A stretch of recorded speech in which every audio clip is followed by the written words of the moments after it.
I declare the ordinary council meeting of the 12th of December 2023 held in council chambers at level 2, 388 Hayes Street, Subiaco, open at 5:33 p.m.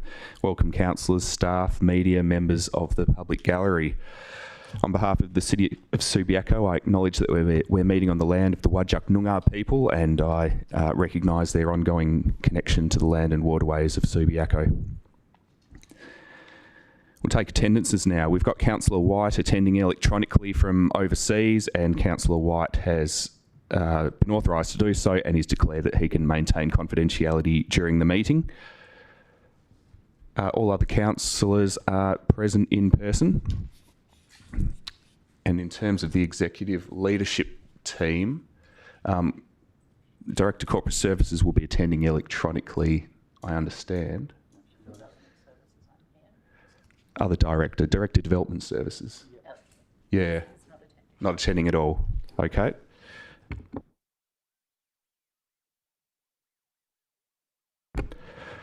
Right, we'll say that the Director Development Services is simply not attending, nor is the Director Business Improvement. So we do have the Director Corporate Services, Chief Executive Officer and Director Technical Services and managers to fill in the gaps in the other directorates. Okay, we've got a leave of absence request. Councillor Powell for the 1st of August 2024 to the 7th of September 2024. Very organised councillor. Do we have a mover and a seconder for that leave request? Councillor De Vries and Councillor Jones. Okay, we'll be voting by show of hands for everything this evening because we've got a mix of in-person and electronic attendance, so I'll call the vote for that now. All in favour? The leave request is approved. Okay, we'll move on to disclosures of interest. We've had a disclosure of a proximity interest from Councillor Powell in relation to item C2. We heard that last week and that will stand for this evening's meeting as well. Nothing to add to that disclosure, Councillor? Okay, we'll ask you to leave then for item C2. Were there any other disclosures? Good. We'll move on to public question time. As there were no public questions taken on notice previously. The first public question relates to item C1 and it's been submitted by Marie Rack of Bedford Avenue, Subiaco. Ms. Rack.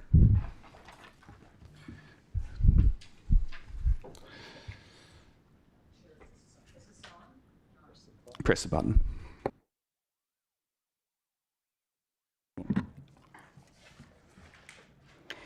So Planning Services has said that 53 and 55 Bedford Avenue, item C1, would have been refused based on its current design if assessed against a heritage planning framework, despite the fact a heritage area backs onto Bedford Avenue and we have 8 neighbouring houses, 4 either side, all being over 100 years old, with only 9 houses in total on that side of our street. Given planning and approvals is such a weak performance area in the recent benchmark matrix by Market Report, with a multitude of comments from community members about new developments not being in keeping with Subiaco's character and streetscape, my question is, what do you have in place as part of the planning process to integrate heritage principles to ensure new developments are in harmony with the heritage of Subiaco, in keeping with Subiaco's character and streetscape, and you have listened to the voices of community members? Manager Planning Services.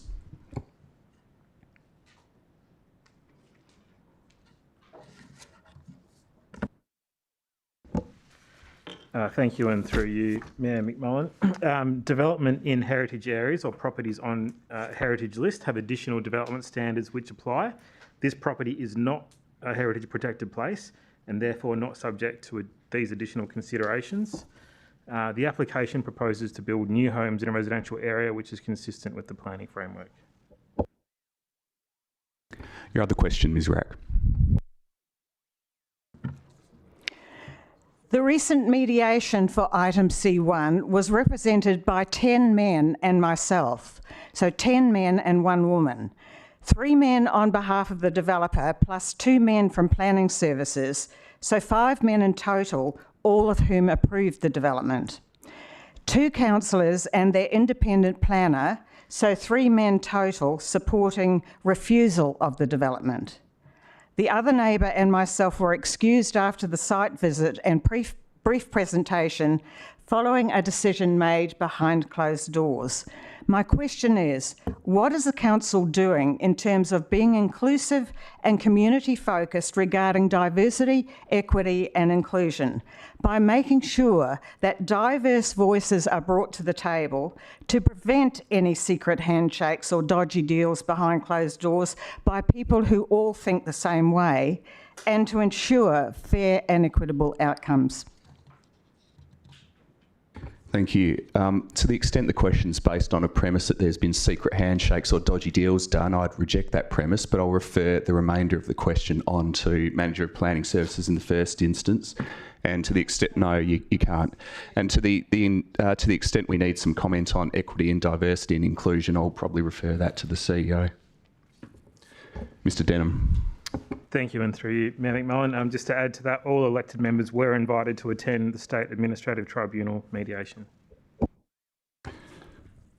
Snuff. Okay, thanks, Ms. Rack.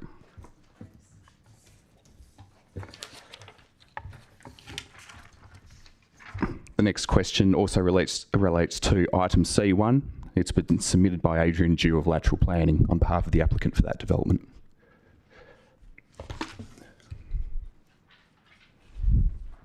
Mayor McMullen, if I may, mine is a public statement.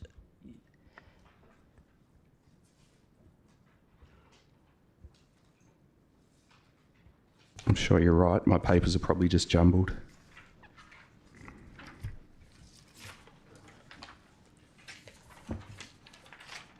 Okay, there are no more public questions, so we will move on to public statements. However, I'll take one from John Gearson of Bedford Avenue first on C1.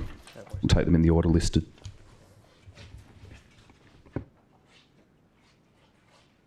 Press the button.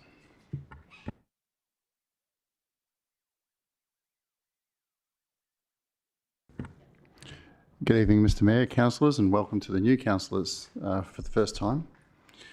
And thank you for allowing me to present to you yet again. Again, my name is John Gearson, and I'm the northernmost neighbour of the development application for 53 and 55 Bedford Avenue. I'm at a disadvantage because I've left my speaker's notes at home and I'm going on ones that have been just printed out for me, so please bear with me. I don't believe that there's anybody in this chamber tonight who could argue with any sincerity that the new plans that have been submitted are substantively different to the previous 2 that have been rejected by this council. In fact, some of the specifications have even increased, such as the length of the 2 parapet walls adjacent to my common boundary. Now that's occurred at the last mediation session. This development has been rejected twice, once by deemed refusal and once by resulting from the alternative proposal presented by Councillor Powell.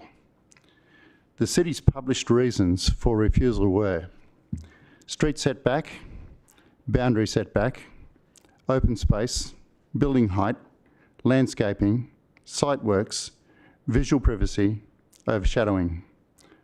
Further, the development was considered inconsistent with the following objectives of the residential zone. It is not of high quality.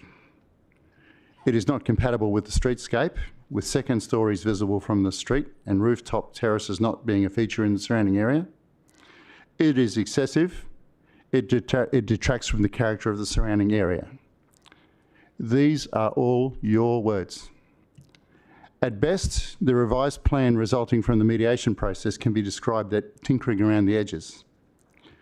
However, all of the reasons that resulted in the city's previous 2 refusals have not been addressed to any degree with significance, particularly height, bulk, open space, street setback, boundary setback and site works. Further, all 4 required objectives of the residential zone have not been addressed at all. There is not the time here today to examine every specification in minute detail, but I urge you to do so if you have not already done so. It is revelatory. Therefore, I put it to you that all of the reasons for the previous 2 refusals still exist with respect to this revised submission. And why then would this submission, with its insignificant attempts at revision, deserve your approval when the previous applications have not? In paraphrasing Councillor Powell, these are 2 big houses on 2 small blocks. It looks like you've got a paragraph left, so just press the button and finish up. Mr. Mayor, I implore you to reject this application in its entirety, in the full knowledge that it will again be challenged at SAT, and insist that the developer return with a more sensibly scaled development that meets your own requirements of the building codes without the manifestly excessive variations. Thank you. Thank you. The next statement, also on C1, that was submitted by Marie Rack of Bedford Avenue. Ms. Rack. Thank you, Mayor and Councillors. Marie Rack, owner of 57 Bedford Avenue, southern neighbour to the proposed development at 53 and 55 Bedford Avenue. We love Subiaco, having resided here for the past 36 years. We are so proud, as I'm sure everyone else here in this evening is, who lives in Subiaco. Proud to be living in the most livable suburb in Australia, 2023, chosen for the well-maintained green neighbourhood, local shops and services within walking distance and mature trees. And we align with the city's focus to prioritise the environment and sustainability, which we know is our community value. With regard to the recent mediation concerning 53 and 55 Bedford Avenue, we acknowledge some minor modifications, sweeteners have been made. However, the fact remains we still have 2 big houses on 2 small blocks with excessive height, 1.8 and 1.3 metres over the limit, including bulk, scale and streetscape, which hasn't been addressed since our first submissions in April. The minor modifications are like icing on a mud pie. No matter what sweetener we put on the top, no matter how we slice it or dice it, it's still the same mud pie. Not only unpalatable, it doesn't belong on a human menu. The point is, the fundamental design doesn't belong in Bedford Avenue. It belongs in Subi Centro with boundary-to-boundary parapet walls of concrete and colorbond, continuous across 2 blocks and the 2nd story visible from the street.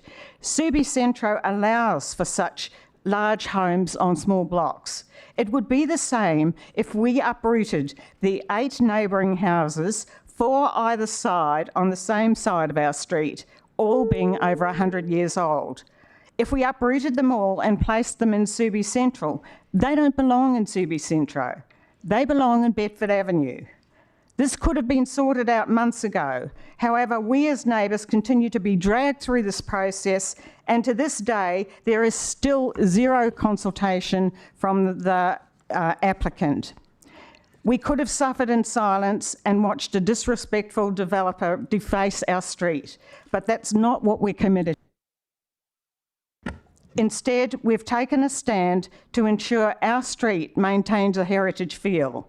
Its character is respected and any development aligns seamlessly with the context. We support option 1 to affirm the decision to refuse the application and go to the directions hearing. Our decision is based on the following reasons: the fundamental reasons for refusal not being met through the course of mediation, the proposed height, bulk, building bulk, scale and streetscape remain the same, and the failure to satisfy the provisions of local planning scheme number 5. This is not about deemed to comply or R codes. This is about common sense. The fact is, covered very well by Councillor Powell, we've ended up with 2 big houses on 2 small blocks. Let us not compound past mistakes. Let us vote responsibly for the future development of Subiaco, as we've been given the heads up today before the meeting tonight that we're being thrown under the bus. And I ask all the councillors to reconsider and do the right thing with integrity. Thank you. Thank you.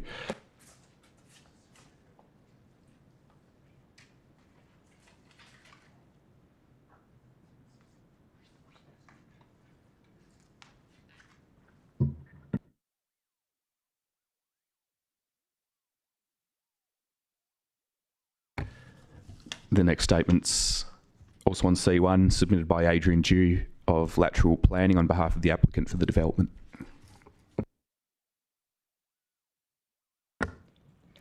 Good evening, Mayor and Councillors. Adrian Dew with Lateral Planning, representing the landowners for 50, 55 and 53 Bedford Avenue, Subiaco, item 10.2C1. Following the application's refusal at the September council meeting, we engaged in what we think is quite a productive session with councillors, their representatives from Altus Planning, affected neighbours and council staff at mediation. Mediation did commence with a site visit which involved walking through the neighbours' houses and was vital in understanding the context of the proposed development. Our efforts at the mediation session with councillors and the affected parties were then aimed at targeting changes that would reduce any negative impact on the neighbours.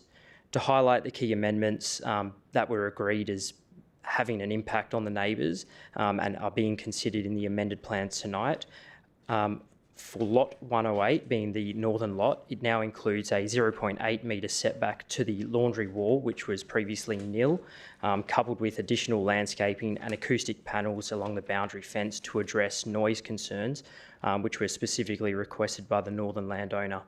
For lot 107, being the southern lot, the upper storey was reconfigured to further minimise the extent of facilities on the southern side of the wall to reduce overshadowing, and the living room boundary wall was also reduced in length and set back further from the primary street, again in a view to reduce the extent of boundary wall, as well as maintaining the vista from the adjoining neighbour's front alfresco area, which circulated a large portion of the discussion at mediation.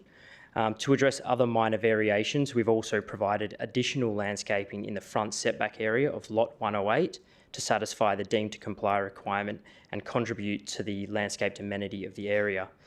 The changes made to the plans are in response to the concerns raised by adjoining landowners and councillors in the previous reason for refusal, and are a significant improvement to those previously considered by council.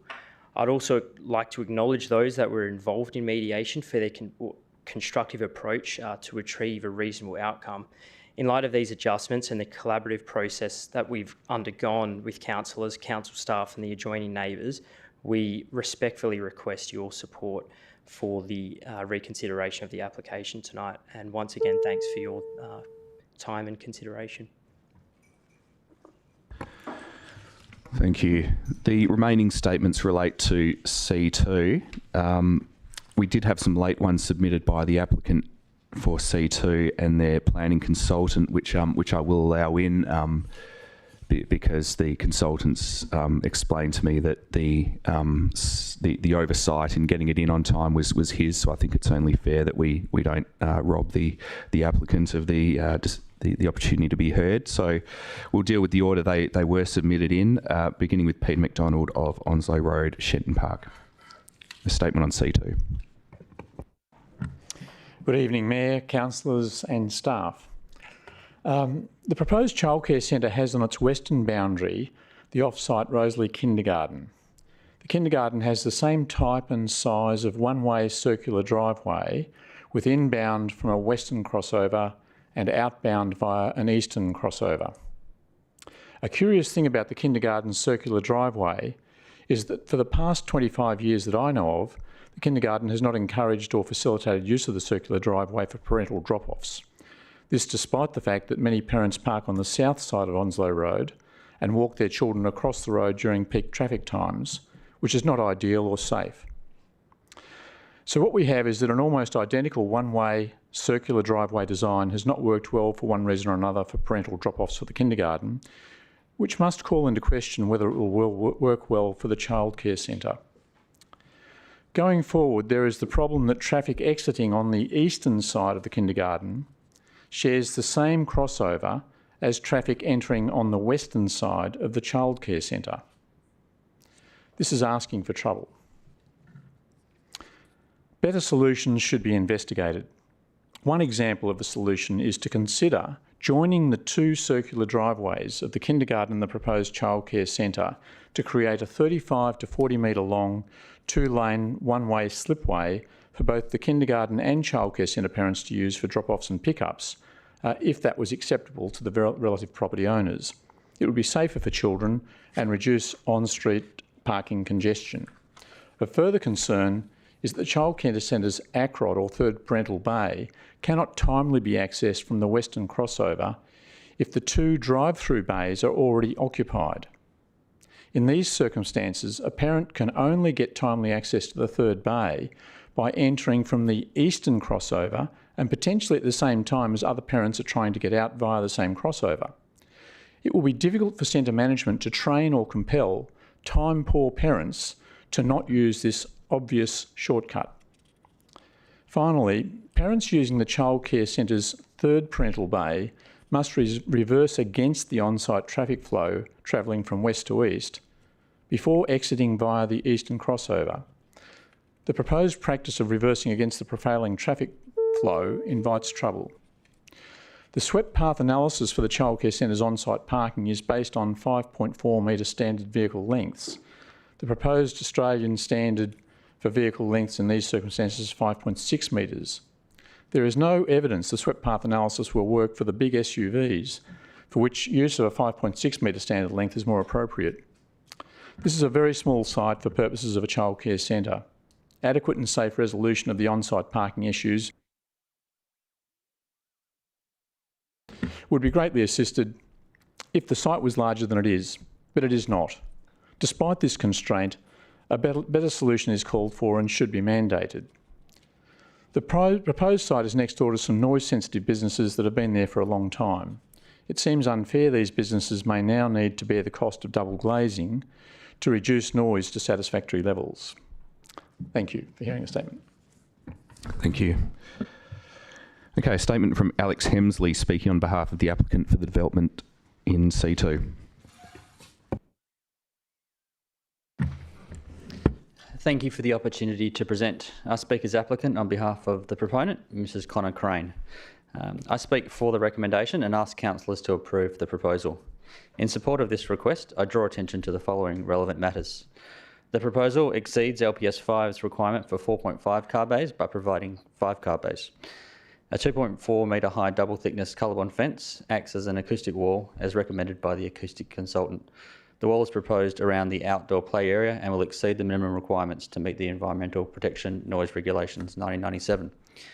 The city's engineers and our traffic engineer are in agreement that the traffic generated, parking and potential for traffic impacts are meeting all requirements, even taking into account the adjoining kindergarten should it ever be reinstated to full capacity.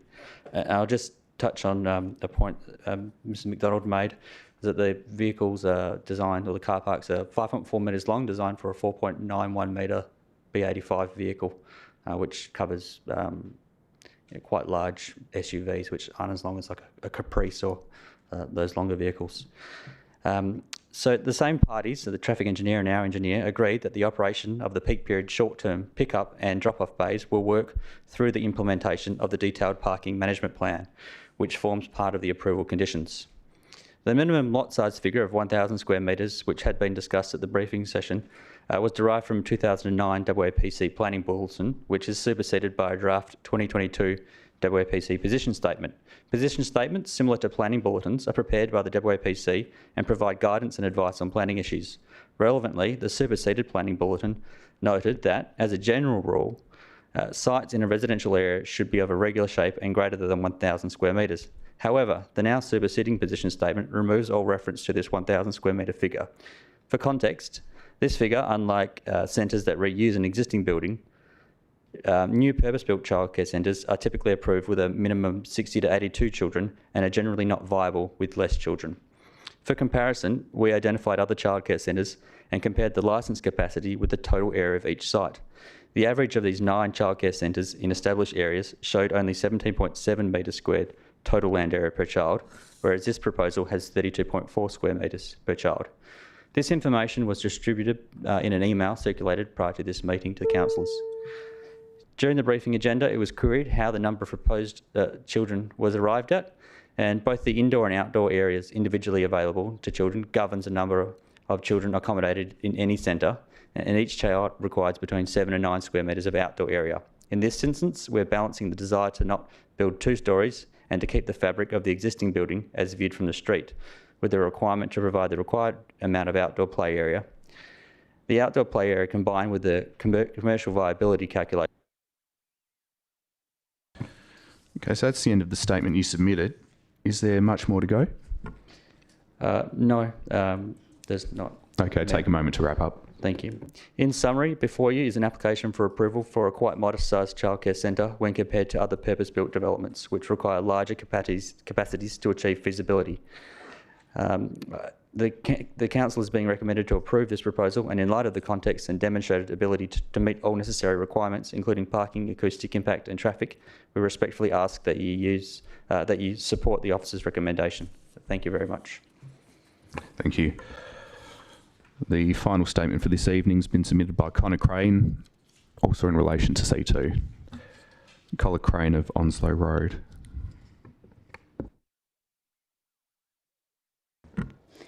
Good evening, councillors and members of the public. My name is Connor Crane and I'm the proposed operator of 326 Onslow Road, Shenton Park.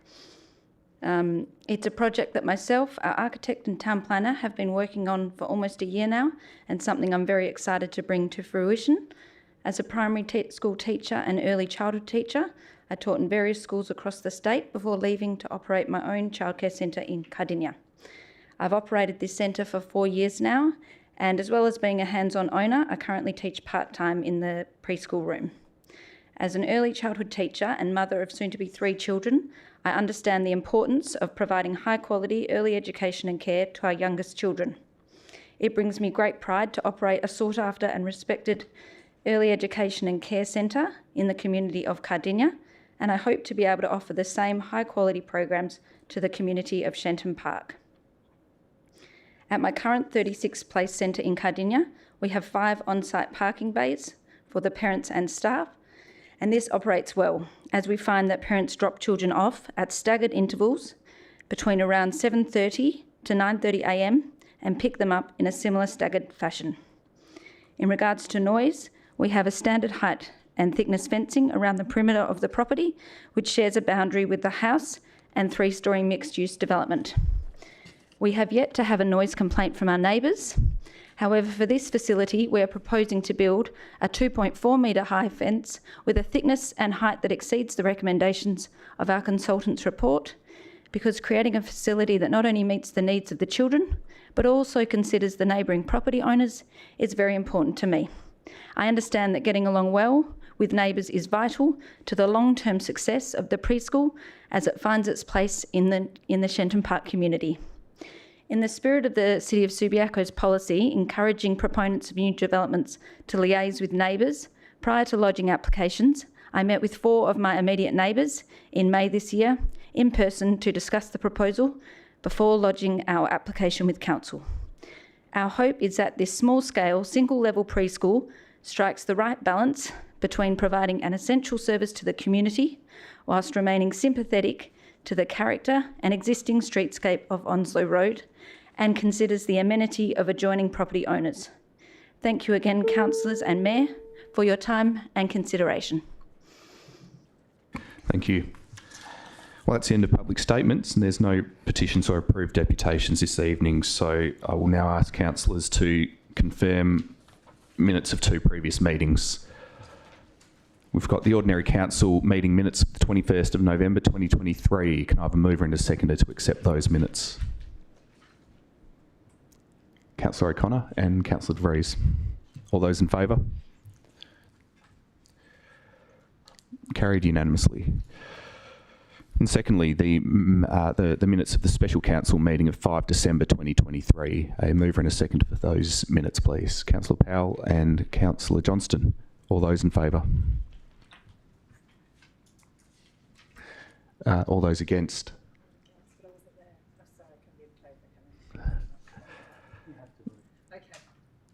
We'll call that carried unanimously.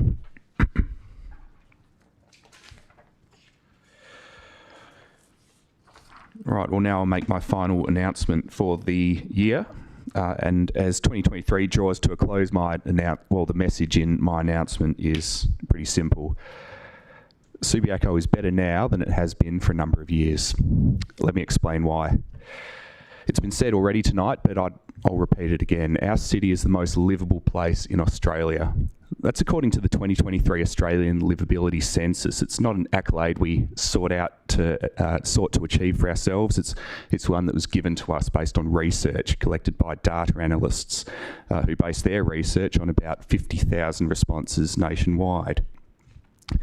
Close to home, our community actually appreciates council and the City of Subiaco as an organisation. This is a stat I've said in council chambers this year already, but I'm going to say it again because I really like this one. In this year's community scorecard, our community gave us a 76%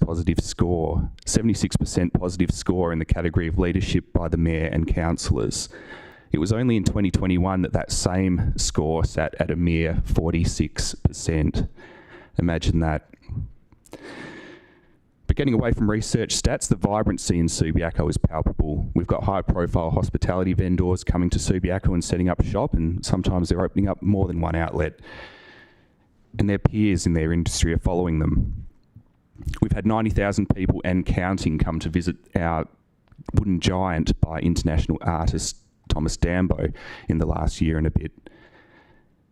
In the weekend of Subi Blooms, we had 90,000 people come to Subi to see our flower installations. And with the launch of the new Subiaco night markets earlier this month or last month, we've got 4,000 to 5,000 people attending those markets every Saturday night, and we hope that will continue through to April next year. And the media knows all this. Here's some of this year's headlines. Subiaco is back. Reliance on footy forgotten as hospitality, heritage and new developments reboot hub. Thank you, West Australian. The greatest comeback since Lazarus. Subiaco has awakened from its slumber. WA Today. How sweet it is, Subi, loved by you. It's as simple as having nice streets and a good boss. That was Perth Now. And one from the Post. Subi's civility wins out over civil war. It wasn't all that long ago that the headlines were quite different. I think you'd probably only have to look back to about 2021, in fact. As this is the final council meeting for the year, I'd like to thank our staff who write reports for us and who sit through our meetings and implement our decisions, and councillors. We've got some good things done this year, and we've had some satisfaction and, dare I say it, some fun along the way. So thank you to each of you. We're now just one agenda away from a well-earned Christmas break. I wish everyone here a very festive Christmas and New Year. Rest up, recharge and spend some time with family and friends, because after that, we're going to start the relentless cycle of meetings, briefings and workshops all over again in 2024. Thank you. Now to the main business of the meeting. We have a possible on-block vote, which would consist of the bulk of agenda items on the basis that they are not the subject of any amendments or alternatives at this stage. The possible on-block vote I've got in front of me, councillors, would consist of AR2, AR3, AR4, AR5, C1, C3, C4, C5, C7 and C8. Councillors, do you wish to remove any of those items from the on-block vote? Councillor Powell.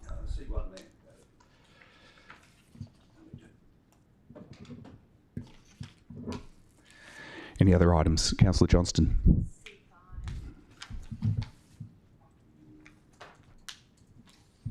Any others?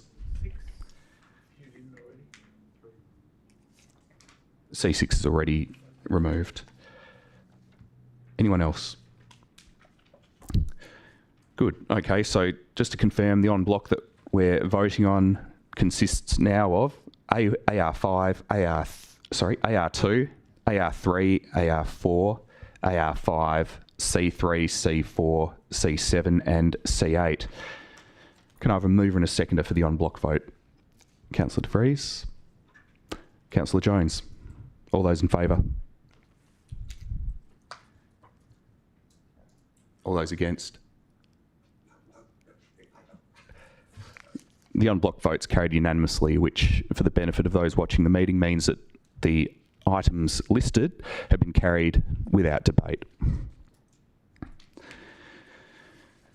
Councillors, will now work our way through the remaining items on tonight's agenda. Beginning with C1, Section 31 reconsideration for 53 and 55 Bedford Avenue. Do I have a mover and a seconder for the officer recommendation on C1? Councillor Powell moving, Councillor Kosovich seconding. Councillor Powell. Yes, thank you, Mayor. Look, we've obviously got some fairly upset neighbours here tonight. And look, I am disappointed that there's been seemingly no effort by the applicant to speak with the neighbours, despite repeated urgings to do so. And look, just from my recall, this is not the first time this developer has refused to speak with neighbours about one of his developments. But as staff pointed out at last week's briefing forum, there is nothing in the planning laws that can force the parties to talk. That's why the city developed an incentive scheme with a potential reduction in planning fees to get neighbours to talk about their plans. But in this case, it seems to fall on deaf ears, and that leads sometimes into very upset neighbours. So look, a little history. The initial application was unanimously refused by council and has now been to the State Administrative Tribunal for mediation. The result of that mediation is amended plans, which the neighbours are clearly unhappy with, because they're still very big homes on a subdivided block. The homes are two of them side by side, garage space, and then on the first floor, mudrooms, kitchen, scullery, dining, living, ensuite, upper floor, bedroom 3, bedroom 4, powder room, sitting room. They're big houses, without any doubt. The question is, really, are they still too big and having a detrimental effect on the neighbours at 55 and at 51 and 57 Bedford mainly? I note that tonight the neighbours are arguing that the scale of the development is more in keeping with Subi Centro, and perhaps in that way they might have a case. But the block at 55 is zoned R20 for this type of residential development, so there are no zoning grounds to refuse it. And while I agree that some common sense is needed, any decision made on this application must be made on valid planning grounds. Now, truth to be told, at some stage, something is going to be built on these blocks, and because of their east-west orientation, it's almost inevitable there will be some impact and overshadowing on the neighbours. The amended plans do reduce the overshadowing on 51 Bedford. In actual figures, the overshadowing has been reduced from over 32% to around about 29%, and most importantly, that reduction is on the living areas at the front and rear. As the proponents argued tonight, at the rear it's been achieved by design changes like relocating a bathroom, and at the front by further setting back a parapet wall. And according to the staff report, the 3 windows on the ground floor will still receive some sunlight all year round. And in regard to the parapet, there has to be some acknowledgement of the efforts of the applicant. Although it met planning requirements, they have voluntarily agreed to reduce the length of the parapet and set it back another 2 metres. This should have an impact on the amenity of 51's front room and office in terms of visual outlook and the bulk and scale of the new development. The applicants have also voluntarily agreed to increase the setback of the proposed bathroom laundry on the boundary of 57 Bedford. They've brought it back 0.8 of a metre, which also reduces the bulk from that neighbour's side. But the result, according to the neighbour, is changes to the parapets, which he's not happy with, so it swings and roundabouts. But I guess if you're the neighbour, you're not going to be happy about that at all. 57 still has concerns about the retaining wall between the properties, and this has not been addressed, but as staff pointed out, this is not a planning matter. It may have to be sorted out during the building permits. So overall, while there's an improved outcome for neighbours, as usual, in most cases, nobody's entirely happy. So is it enough? With the changes I made, I don't fancy our chances at full hearing of SAT in regard to the R codes and design principles. And as I've said, something's eventually going to be built there, and if refusal results in new plans, the neighbours could even be worse off because there might not be any of those voluntary pullbacks. So not all the neighbours' addresses are concerned or ever going to be concerned, and that leaves us with a tough decision tonight. So I'll take a keen interest in the rest of the debate. Thank you. Thank you. Councillor Kosovich. Thank you, Mayor. I think Councillor Powell has summarised things very well. I too feel for our neighbours who are not happy with the final outcome, but these new plans are deemed to comply. They meet design principle, and there's no valid planning reasons why this should not be approved.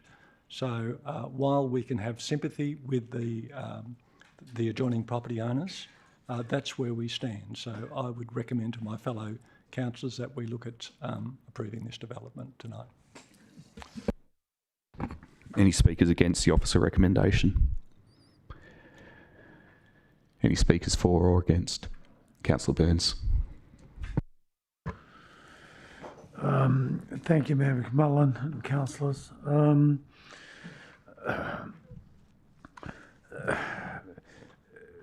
My sympathies lie here with the with the neighbours. I think all our sympathies do. However,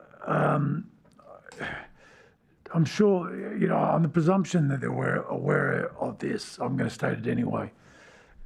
There has been alterations, okay?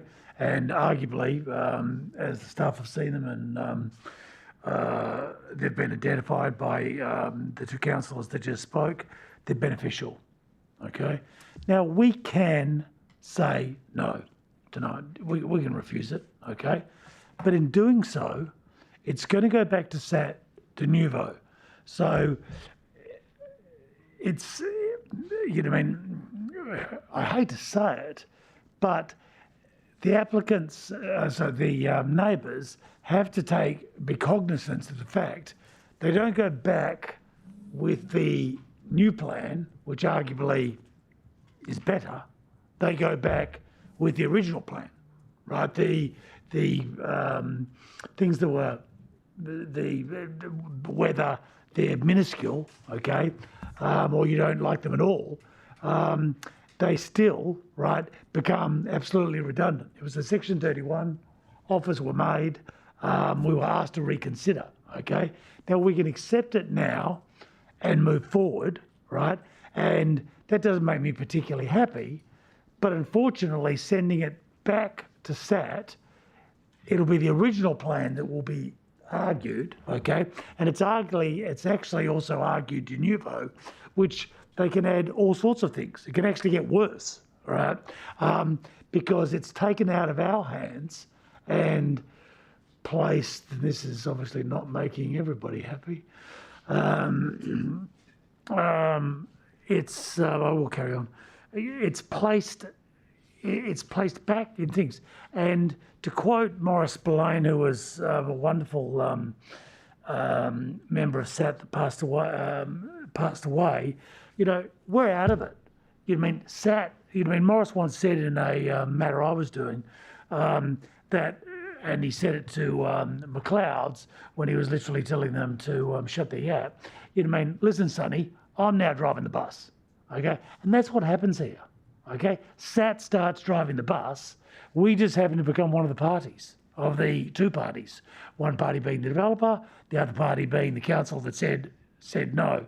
So, look, I know, well, arguably they're not going to hear it, but it's not something they want to hear, okay? They want us to vigorously support it. But all the vigour in the world isn't going to get this one across the line, and you have to accept that.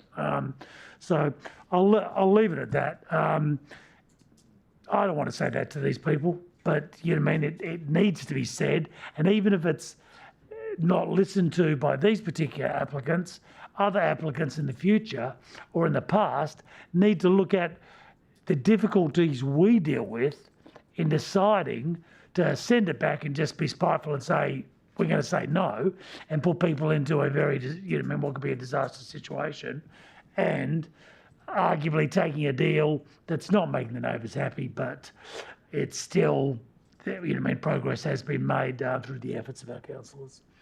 I'll leave it at that. Thank you. Thank you. Any other speakers before I look to Councillor Powell to close? Councillor Powell. Yes, Mayor, I will close. Look, this might be one of the last chances we actually get to try and intervene and get a better outcome for neighbours, even if they aren't happy. Because from next year, under the state government news rules, councillors won't have this role. the state government has stripped us of our rights to represent our ratepayers unless it's in a heritage area. So the original plans for this site, which were supported by our planning staff, it would have been those original plans that would have got approval under the government's latest regulations. And look, a bit of a whinge. There's something not right about a government that seems to listen to industry lobbyists and not the people who elected it.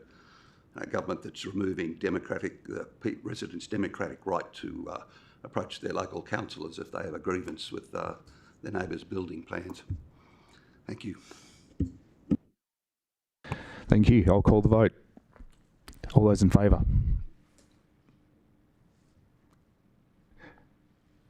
It's carried unanimously. Thank you, councillors.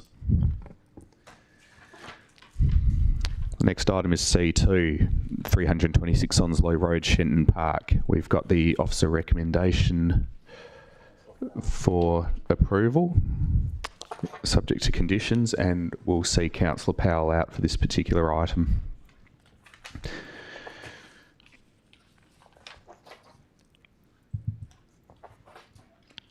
Do I have a mover and a seconder for the officer recommendation? Councillor Kosovich moving, Councillor De Vries seconding. I'm speaking against the recommendation. Okay. So you're not moving the officer recommendation? No, I'm not. Okay. Councillor De Vries will have you move. Do I have a seconder for the officer recommendation? Councillor Jones. Councillor De Vries. It was interesting tonight to hear from a resident who talked about the traffic issues, and I must admit that has been on my mind quite a bit regarding this application.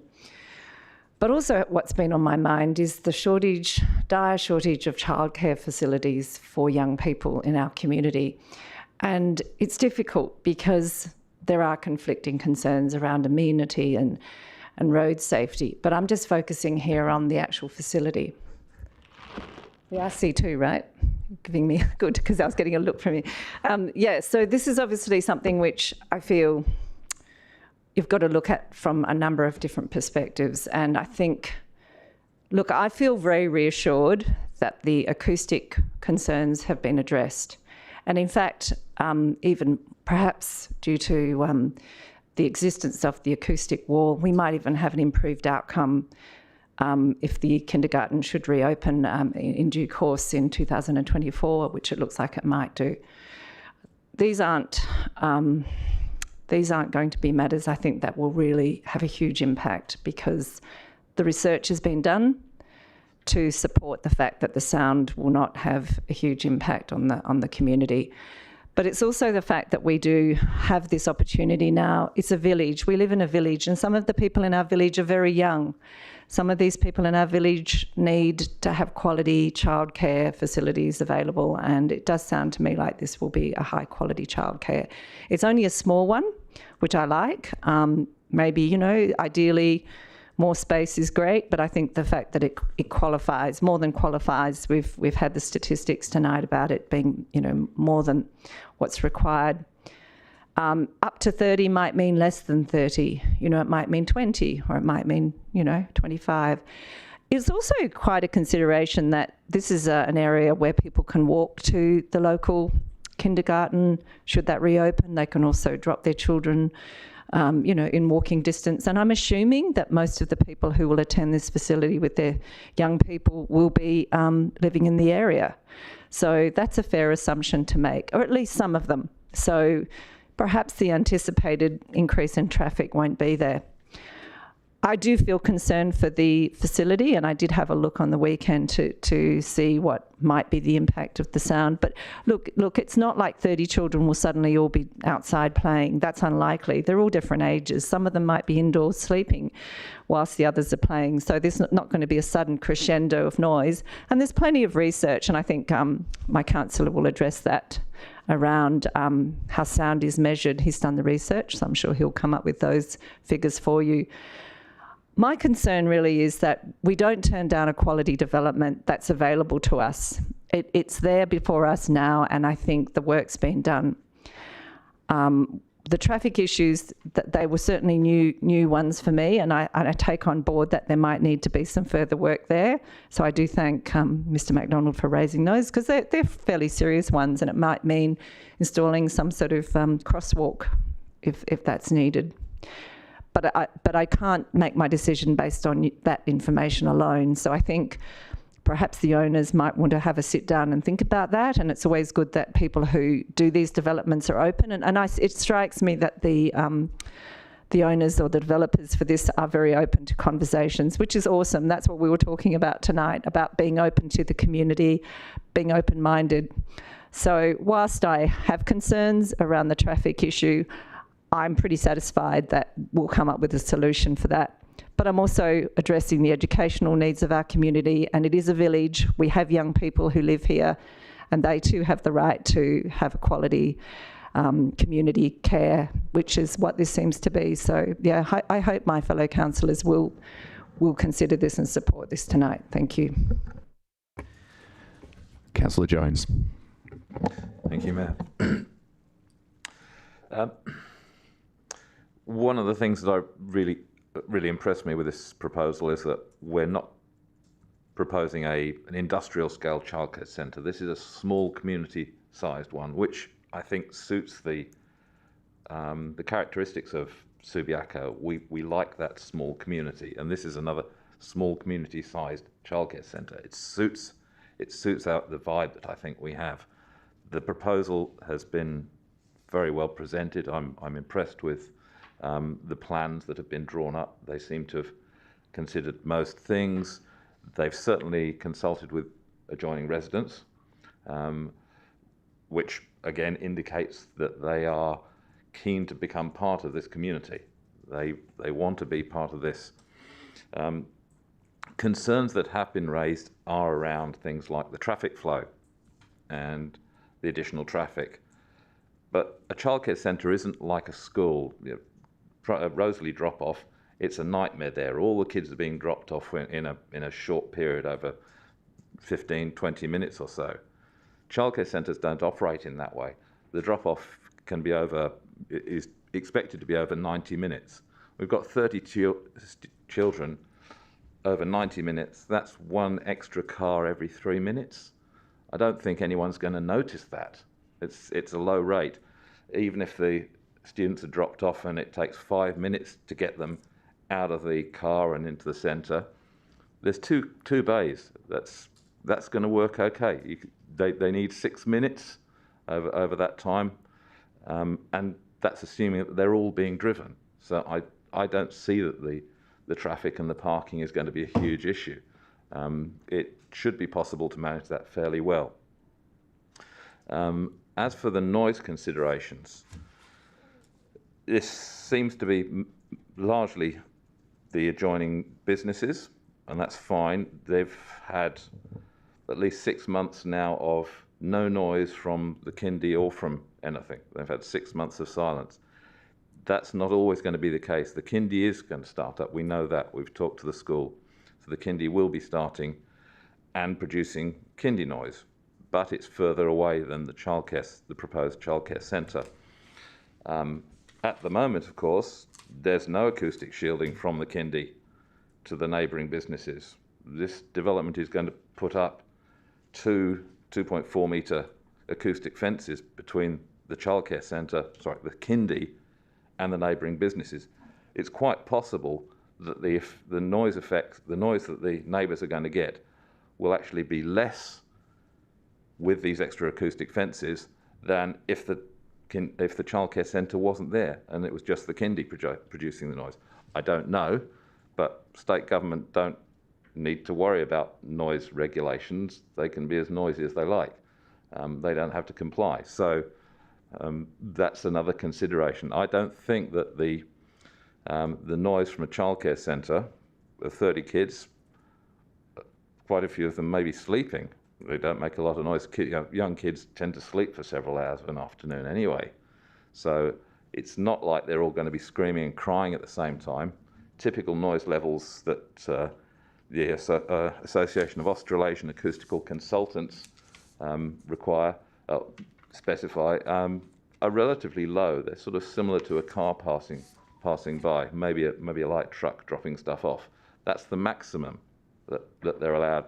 And the proponents have done a detailed acoustical analysis that satisfies what this association require. They seem to have covered all these details. So I'm satisfied that the noise is not going to be excessive, and it's possible that the neighbours might have a better outcome with the extra acoustical shielding that's going to go in.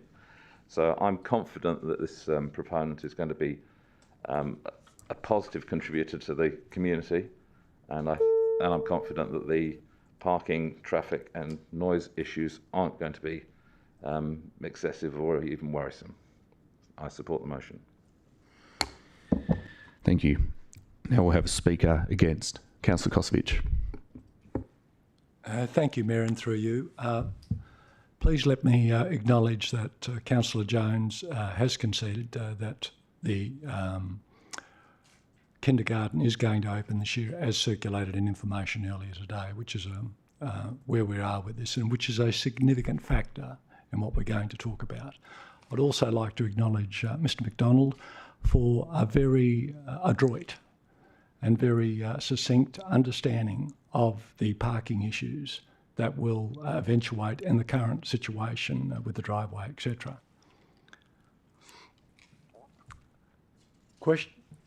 Questions arising include, has due regard been given to the cumulative noise, parking and traffic congestion impact from both Rosalie Kindergarten and the childcare premises when both businesses are open?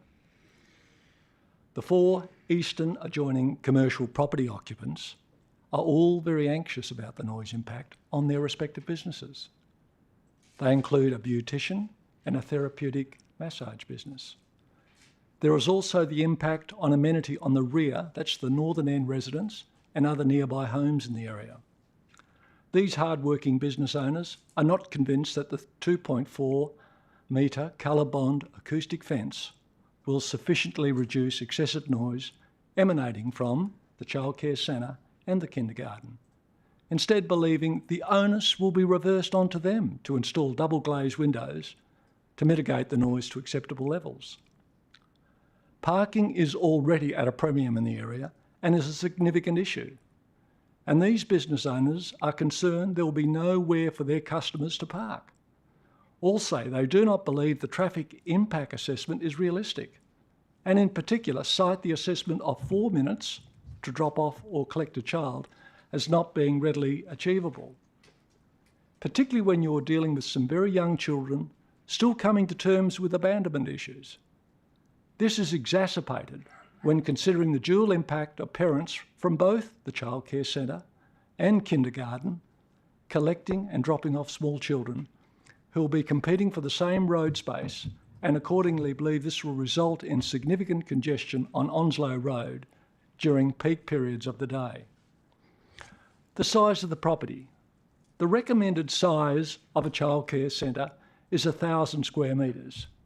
This property is 673 square metres. That is a massive 33% under the recommended size, and is going to be the smallest childcare property to date. That is, if this matter is approved tonight. Where do we draw a line on this? It seems the recommended planning guidelines are not being afforded due regard when it matters most. I would argue this alone is sufficient grounds to consider refusing the RRA, particularly when taking into account this is happening in a densely packed older residential suburb. It is for these reasons I cannot support this officer recommendation, but I remained open to be convinced otherwise by the debate tonight. Thank you, Mayor. Speaker for the officer recommendation. Councillor Burns. Thank you, Mayor McMullen. And I appreciate the Deputy Mayor's comments as being correct and factual. However, on the other hand, these are businesses we desperately need. We know we need them. people find it very difficult to get into it. It's not ideal. I'm going to vote for. I at this stage intend to vote for it, but I haven't heard everybody speak. But it's my current thinking. My main concern is not so much the noise and my main concern is not so much the noise and everything else. It's basically the getting the kids in and out of the building. The traffic issues concern me, but on the other hand, they actually don't, because nobody in their right mind is going to be dropping off their 3-year-old across the other side of the street and opening the door and saying, off you go. You know what I mean? For a start, the child can't enter the building without being signed in anyway. So the bottom line is they will be, taken in. And that's my main concern, is the safety issue. Now, there's always safety issues concerning we've had a drowning, other issues, very sad issues occasionally at childcare centres, but traffic's the one that really gets me. And it's actually because of the way, just with the nature of children, it's not particularly. I'm more likely to get killed crossing the street than the child. So I am going to support it, but I do appreciate the Deputy Mayor's position, but I also appreciate the need for these sort of facilities, and the idea of stick it somewhere else, is always great, but it, never really works out. Thank you. Thank you. Speaker against the recommendation. I'll take any other speakers for or against. Councillor White. Thanks, Mayor McMullen. Hi, everyone. Yeah, look, I guess I'll be brief and just want to say that, as I understand it, what's in front of us is not any questions around the feasibility of this as a business and whether, we think it can fly in the marketplace, but really very much in terms of planning considerations.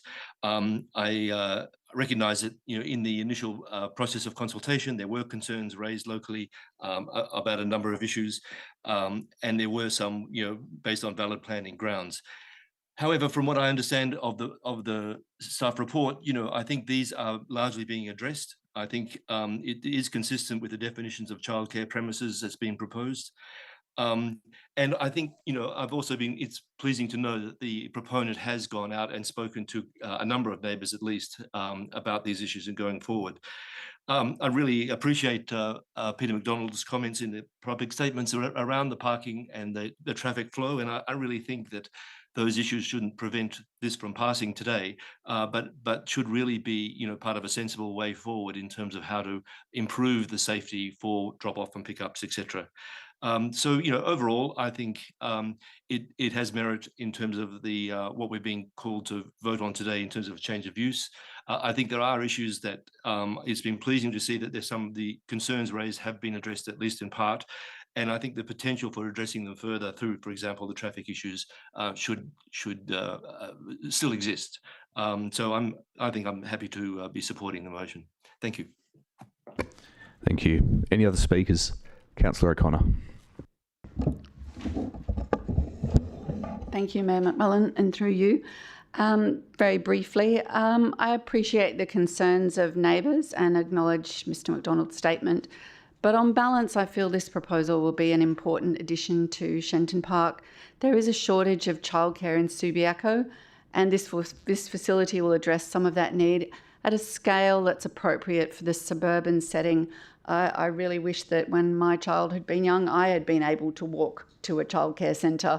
And I think from my knowledge of Shenton Park and knowing how many young families there are in that area, I think a lot of people will be walking their children there, and then perhaps progressing on to the pre-primary and dropping other children there as well. So there's a synergy there with the two facilities next to one another. I do understand that may and has raised concerns about noise, but I'm comforted by the reports that have been provided, and I actually commend the applicant for the detailed submission that they provided to us, and also for following up the city's desire for consultation with neighbours before you lodged your application. As I said, I'm pleased with the level of detail that was provided, which anticipated and sought to address some of those concerns of neighbours and community and also of council, as we've heard, particularly around acoustics and noise. I don't have the same concerns that others have about the drop-off and pick-up process, which for a childcare centre is spread quite differently to other types of facilities. And I don't feel that it will significantly impact the parking for adjoining businesses because those are operating at different sorts of times.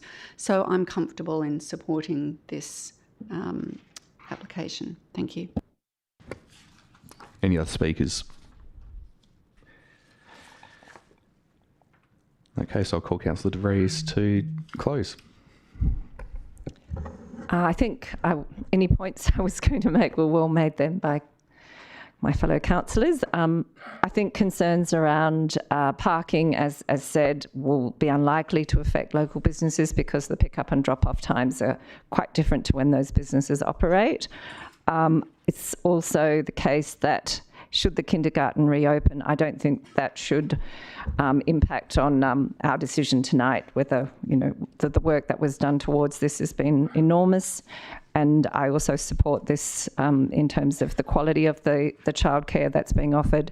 I'm sure that parents will adjust to the need to be prompt and that the systems that will be in place at the childcare facility will ensure that young children feel safe and are welcomed, and it's a very seamless process. It would also be great to have some sort of walk drop-off sort of program going. I think we're all hoping, we use our cars less, so this might actually fit in with a philosophy that we're building. If we don't go local with our childcare, then of course we're forced to drive. So I'm pretty sure that this will be filled up within about a week of it, advertising for placement. So congratulations to the owners. I do hope it passes and that it's supported tonight. Thank you. I'll call the vote. All those in favour? Okay, it's carried unanimously with a vote of 8. We'll ask Councillor Power to join us again and then we'll shortly move on to C5.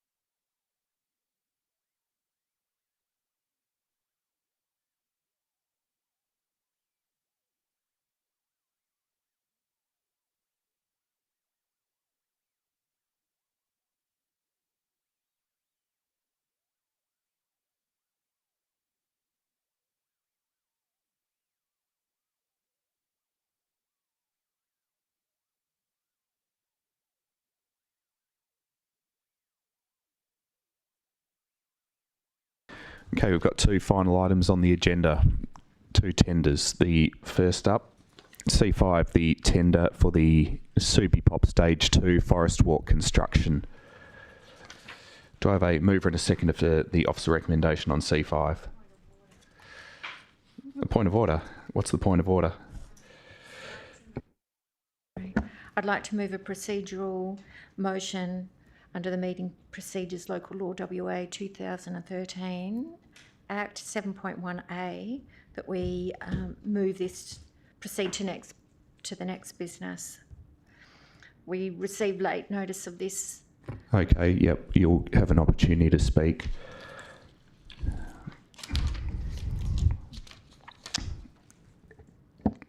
Okay. It's not a point of order, but it is a procedural motion, which will need a seconder.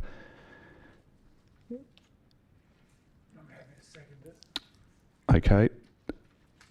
And under the standing orders, the mover of the motion may speak, and there's no other debate on the procedural motion. So, Councillor Johnston, would you like to speak to your procedural motion? Thank you, Mayor.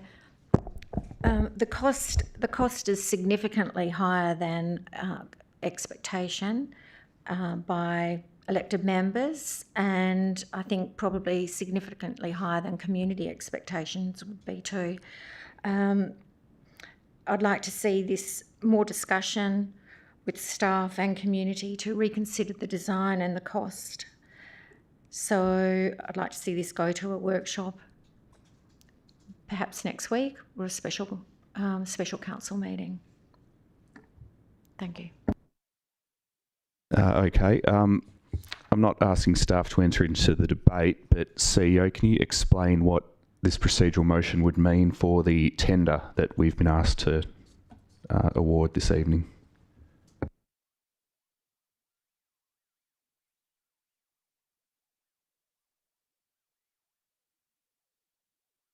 Councillor Burns.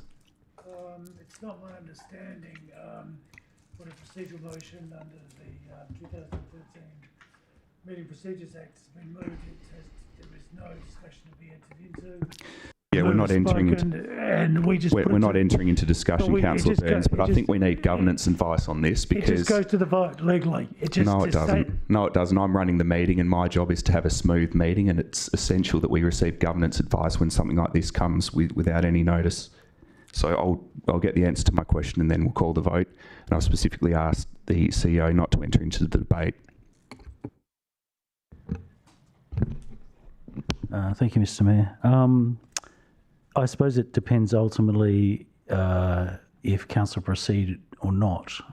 So it's a little bit hypothetical. All I've got so far is that it wouldn't be dealt with tonight.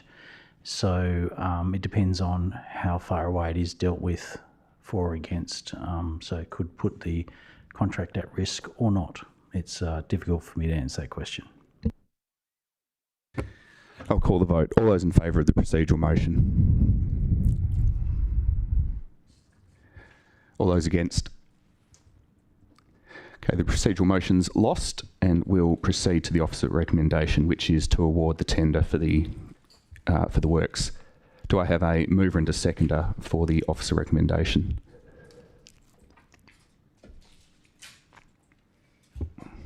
Councillor De Vries. Moving. Do we have a seconder? Councillor Jones. Councillor De Vries. It wasn't my intention to move this tonight, but I have. So let me just raise some points here about why a decision needs to be made. This is 2 years in the making, a decision that's been at our table, at my table at least, since November 2021, when it was a proposal and it was an elected members workshop. Subsequently, we've had updates on EMIB about how the progress of this is going, the most recent being, I think, November. We had the plan sent to us in June 2023 in the elected members' communication. So, look, I think it's about making a decision tonight, and whether you feel the cost is too inflated, I'd like to hear the arguments around why we should refuse it on the basis of cost. I think there is a budget that we may blow out. So, you know, I think it might be good to raise some questions here about where are we going to find the money for the additional upgrade in Station Street? You know, will we have the money for that? So this is kind of a circuitous argument here saying, yes, I support in principle approving this, but I do have concerns that there'll be nothing left in the kitty for the next upgrade. So I want to hear the arguments from elected members. I wasn't prepared to let this go to a future council meeting because I think we owe this to the work that we've been doing to make a decision, and we do have only one person who tendered for this. So one company, sorry, not one person, Boss Civil tendered for this, and I think that tells you it's not a hugely. There's a huge number of people, companies out there, I keep saying people, companies out there that would be interested in doing the work. So as to the minutiae of the detail, I don't think we should be discussing whether bricks stay or bricks don't stay, because the work that's gone into this is really detailed, and to suddenly start discussing changing the plans, that's another issue. I mean, this has been around. We've had the chance to consider this, and personally, I just think it's around whether you think the money's well spent, and if it's your decision tonight that it's not the best place to spend it and you'd rather see it go to Station Street upgrade, well, so be it. But I just think consider carefully that the work's been done, the design's been done, it's 2 years in the making. It was certainly, you know, I was satisfied that it was a good design, so I'm not changing my mind about that tonight, and hopefully you'll consider it on its merits. But I look forward to your arguments. Thank you. Thank you. Councillor Jones. Thank you, and through you, Mr Mayor. I sympathise with Councillor Johnson in the sense that, as one of the three new councillors, we weren't privy to all of the previous work that the previous council did. Nevertheless, a couple of years' work have gone into this, and I'm really concerned that messing around with the design will have unforeseen consequences. There's a sort of a Jenga tower here, and if you start messing around with one bit, there are follow-on consequences, and I'm concerned that if you start doing that, you might actually blow the cost out. Changes to design at late stages are always expensive. So I'm not in favour of tinkering out, asking and trying to second guess the administration. They put a lot of work into this, and I think it's a good design from what I've seen. So the issue really is just about the financials. Is it worth spending this money on this? It seems to me that if we turn this down, then we're pretty much saying we're not going to do Forest Walk for the foreseeable. And I think that would be a real shame. I love what was done with Walmsley. I love the whole Subiaco process. I was taking a friend of mine around and showing her what we've done in these, and she's very impressed with the greening of Subiaco that we're achieving with these projects. So I think if we don't accept this tender, the chances of continuing with Forest Walk reduce. We may stop the Subiaco process in its tracks by turning this down. If we don't have sufficient money in the budget to progress to Station Street, that's something that we can revisit in the future. But let's not stop what we're doing. It's achieving good results for the community, and I support it. Thank you. Speaker against. Councillor White. Thank you. Yeah, look, I suppose my concerns in why I'm challenged by this recommendation and motion is that I certainly want to recognise again the good work that the staff have done in scoping and designing this. I'm not saying this is a bad project. My frustration is in regards to being asked to vote on a tender.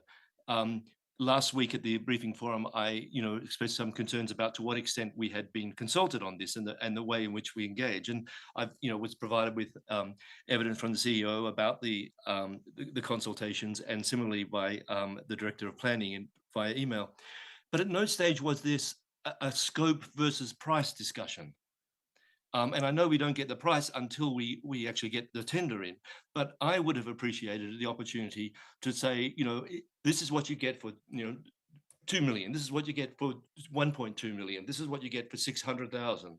And I don't really, and I support what has been said previously. I don't want to get into a discussion about whether red pavers are the right thing to do or not. To me, it's in this debate, it's much more about what are we getting for what kind of money are we prepared to spend as a council, as a city. And so my concern is not against the proposal of the for Forest Walk. It's not against what's being there, but it's been, I feel like we're being asked to vote a lot of money on something that we really haven't had the opportunity to talk about how scope and price, what sort of scope versus price options we might have faced. And to be honest, that's the problem I face in supporting this tonight. Thank you. Speaker for the recommendation. Councillor Kosovic. Thank you, Mayor, and through you. Can I start by commending Councillor Johnson for digging into this, and I certainly supported her take on the red pavers. I thought the red pavers, that's in Forest Walk, or it's to be Forest Walk. And I went down last night and had a look at them, and I was supportive of where she was coming from an aesthetic point of view. However, we went to staff, and the Director of Development Services provided us very detailed answers to questions that had been posed by Councillor Johnson. And I looked at them and I thought, gee, the stuff I'd forgotten, and there was, a very good explanation as to why the pavers were coming up, why the lighting plan was the way it was, etc.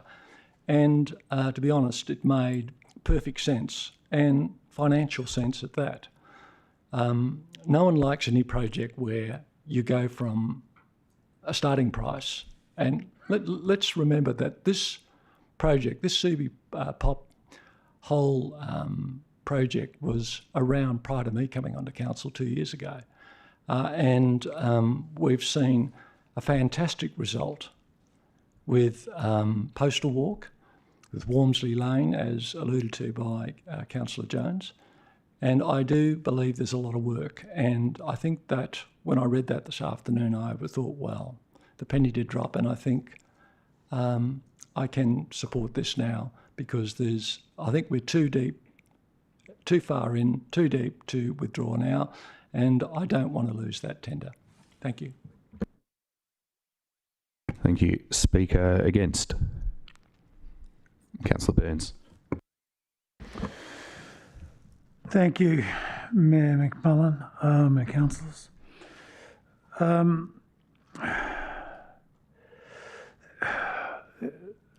The Deputy Mayor just mentioned Postal Walk, so I was going to deal with that later, but I'm going to go straight to it, right?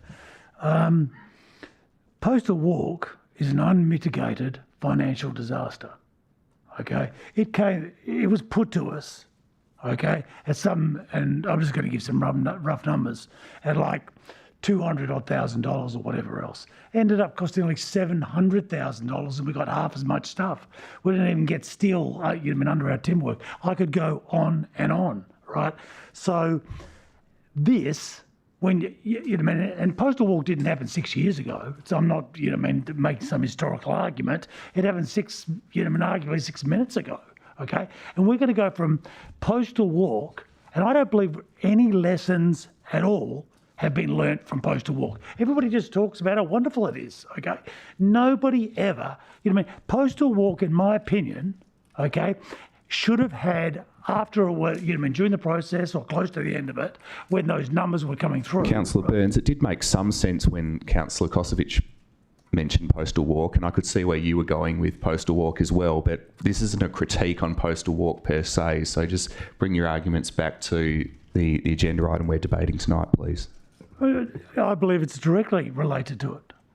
We're talking about tenders, okay, and one was a tender that was an unmitigated financial disaster, and we're heading for another one as far as I'm concerned. So I believe they're directly aligned. If you don't think so, all right, I'm sorry, but I can't isolate Postal Walk. As I said, didn't happen 6 years ago, it happened 6 minutes ago. Now, in my opinion, right, Postal Walk, after it was completed, should have actually had a forensic accountant, have a look at what the hell took place, right, during that process.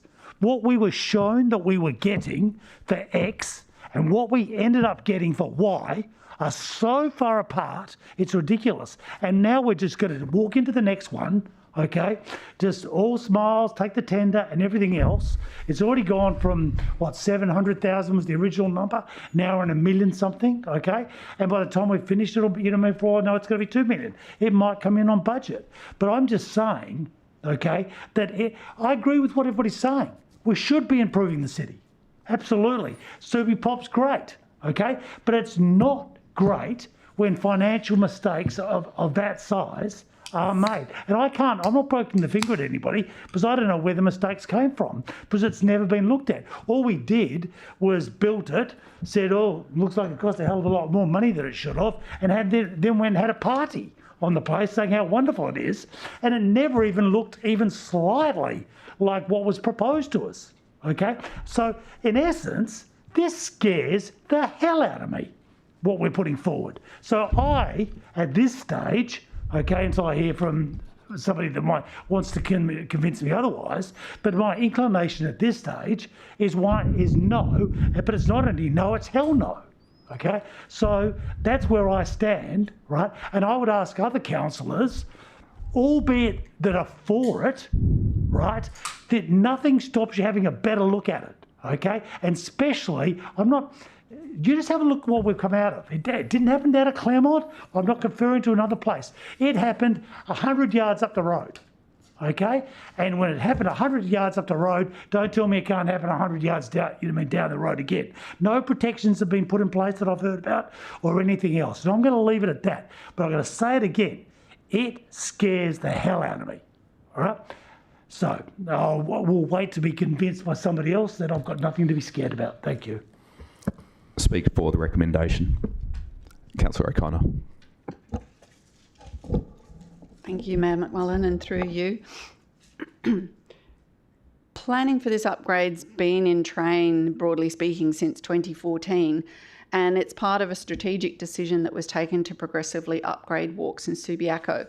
The subsequent planning for Forest Walk has involved community consultation about design outcomes and expectations, and more recently has involved detailed consultation with the owners of adjoining properties. I'm new to council, so I wasn't involved in those previous discussions or decisions, and I and my fellow new councillors have had quite a bit of work to do to get up to speed on this subject, and I thank Councillor Johnson for her tenacity in asking lots of questions on this item, because it's provided me with a lot more information and a lot more confidence, I suppose, in being able to make a decision. I do feel it's important to respect the process by which those previous discussions and decisions that preceded me were undertaken and made. The current tender is for a fixed price contract, but as we know, with a city as old as Subiaco, there may well be issues that are uncovered along the way that have to be addressed. But I don't think that that is a reason for not progressing. This isn't a small job and it comes at a price. But Forest Walk is currently the most iconic of our walks. And Seddon Street may overtake it in due course, but it's still early days. I feel the proposed upgrade will greatly enhance what is already a popular thoroughfare and facilitate new opportunities for activation, similar to what we've seen at Postal Walk since it was upgraded. So I support the motion. Thank you. Thank you. Speakers against? Councillor Johnston. Yes, thank you. Yeah, look, basically, I think this is something that did start 2 years ago. So it's been a long time ago that the consultation happened with community, a long time ago that there was consultation with councillors, not even, half the people in the room here weren't involved in that consultation. So it's been a long process to get to this point, which I acknowledge with a lot of work. However, the price really is quite different to what the original expectation was. I'm not convinced that the community expect this price tag for that to all be spent on Forest Walk. The reality is, whilst there's some improvements that definitely need to be made at Forest Walk, do we need over $1.1 million worth of improvements, or can we have some improvements made that will cost, that we could do that for a lot less cost that would still have quite a good impact? Walmsley Lane, for a really low cost, has had a really good impact. The improvement's fantastic. Postal Walk, I've seen the stats that have come back through, and yes, that all looks good, but there are other people that I talk to that have a different view on the impact of Postal Walk. I mean, there's elements of it that I think look really good, but I think there's pros and cons with that. Certainly from a price point, Councillor Byrne's comment about the price blowout on Postal Walk is one I've also heard mentioned before as well. And you'd expect probably the same thing with this. So there's a sort of a budget set, the tender comes in, it's significantly higher than budget, and then it can go up from there. So to me, it's about the bang for buck, which ties in with what Councillor White's talking about, scope versus price and the options, and I don't think we've explored that as much as we could have. So for that reason, I'll be refusing. Thank you. Councillor Powell. Yes, look, everybody else has had their 10 cents worth. I may as well put mine in as well. Look, there's no doubt this tender's come in more expensive than we expected, and I don't think any of us are probably happy about that. But it's also a part of the world that we're living in with sharply rising construction costs. I do accept that some, especially the new councillors, may like to see some changes in the design, but this has been in the pipeline for a long time, and it involves decisions of previous councils. But tonight we're not dealing with that design, we're dealing with a tender. So there's not really much wriggle room. We either accept or we refuse. And I can't really see any benefit from deferring, as we're still going to end up having to deal with a tender. So, look, I think this will be good for the city. I think it'll be good for Rockaby Road, for our business community. It'll add vibrancy to the centre. There's been consultation with the businesses in the area, and staff say that the businesses are supportive. Look, unquestionably, so there could be some tweaks that make this better, but now really, as it's a tender, it's a time to bite the bullet, and there's not really room for tweaking. So I'm going to support it because it's not likely to get cheaper. Indeed, I think probably the opposite. It'll be more expensive if we delay. Thank you. Thank you, Councillor. I'm the only elected member who hasn't spoken now, so I'll enter the debate and I will speak in support of the officer recommendation. I just want to clarify a few things. Firstly, this isn't about old and new councillors. Unlike, say, a parliament, we don't dissolve the council at every election. Council continues on. Yes, the personnel may have changed slightly since October, but the fact is council has worked on this prior to the elections, and all things going well with the vote, council will continue to work on Postal Walk. And the way we work around here, very little comes to council meetings by surprise. We have workshops, we have elected member information bulletins. There is always every opportunity to see what's in a bulletin and say, oh, I'm not sure about this, or I think we need to workshop a topic a little bit more. We get things done by making decisions. That's how we have done the last few years, but what we don't get things done by is by not approving things. And what we're talking about tonight are things of fairly strategic importance to the city. The Subiaco program is an investment in shared spaces. We're improving amenity, we are improving walkability of key areas, and we're encouraging visitation and community use. Yes, it costs money. Fortunately, we are a local government who has stewardship of sufficient resources to do these works, and we can do them to a high standard that our community expects of us.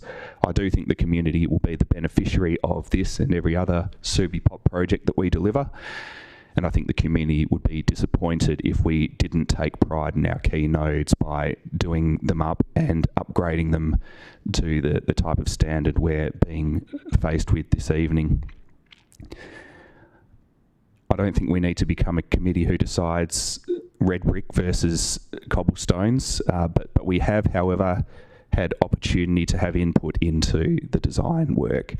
What we've come up with is a product not only of staff work, but of council workshops as well. So I think it's important that I remind people that whilst this is great work by staff and we should absolutely support them for that, it is not only staff work, it has been staff and council who have got us to this point, and therefore the last thing for us to do in order to get spades in the ground is to follow the process so far through to completion by approving the tender and making available the money needed to deliver this important project for the city. Therefore, I will be supporting the officer recommendation. Councillor De Vries, do you want to close? Yeah, very briefly.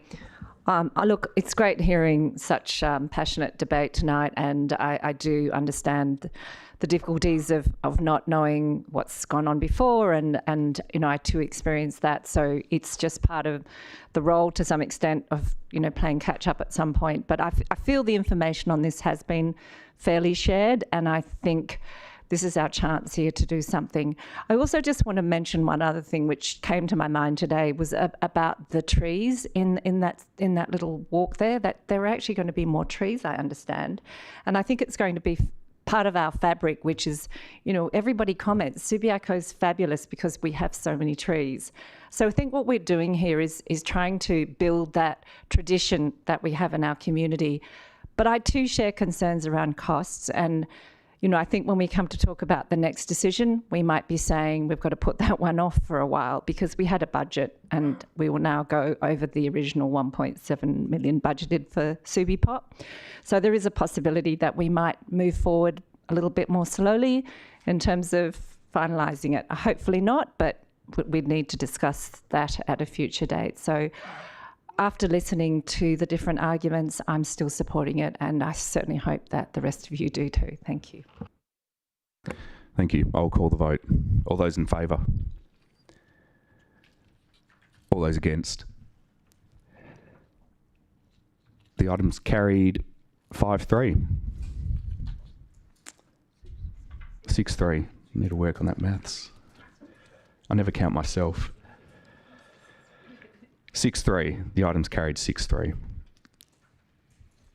Okay, the final report on tonight's agenda is C6, the tender for the bus shelter advertising contract. We've got the recommendation from staff to award the contract, and we've got an amendment submitted by Councillor Johnston. Before we move to the amendment, do I have a mover and a seconder for the officer recommendation on C6?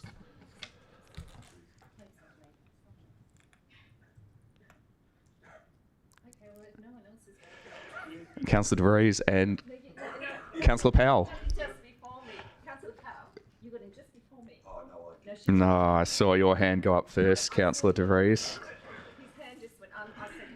Usually people want to be the mover and not so much the seconder. I think I've, in the interest of respecting the process, Councillor De Vries, I saw your hand up first. I called it. We'll say you're moving it.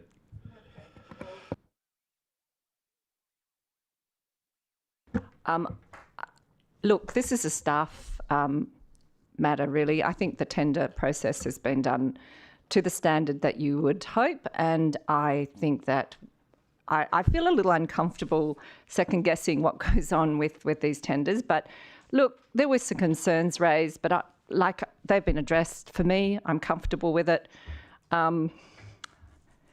It seems to me like an operational matter, so I just think we should support this on. I'm not raising too many questions tonight about where the bus stops are, and I think we certainly hope that the quality of the advertising will be to the highest standard, and I know that that's been addressed in any questions that have been raised. So, yep, I'm just supporting it. It's an operational matter, and it's all questions that have been raised have been dealt with. But I'm sure Councillor Powell will add to this greatly. Councillor Powell. Could I reserve? I'll speak to it there. Look, in some ways, I don't even know why this is before us, because this really is a state government matter. It should be for Transperth to pay for and maintain the shelters on the bus services, not the ratepayers of the city of Subiaco.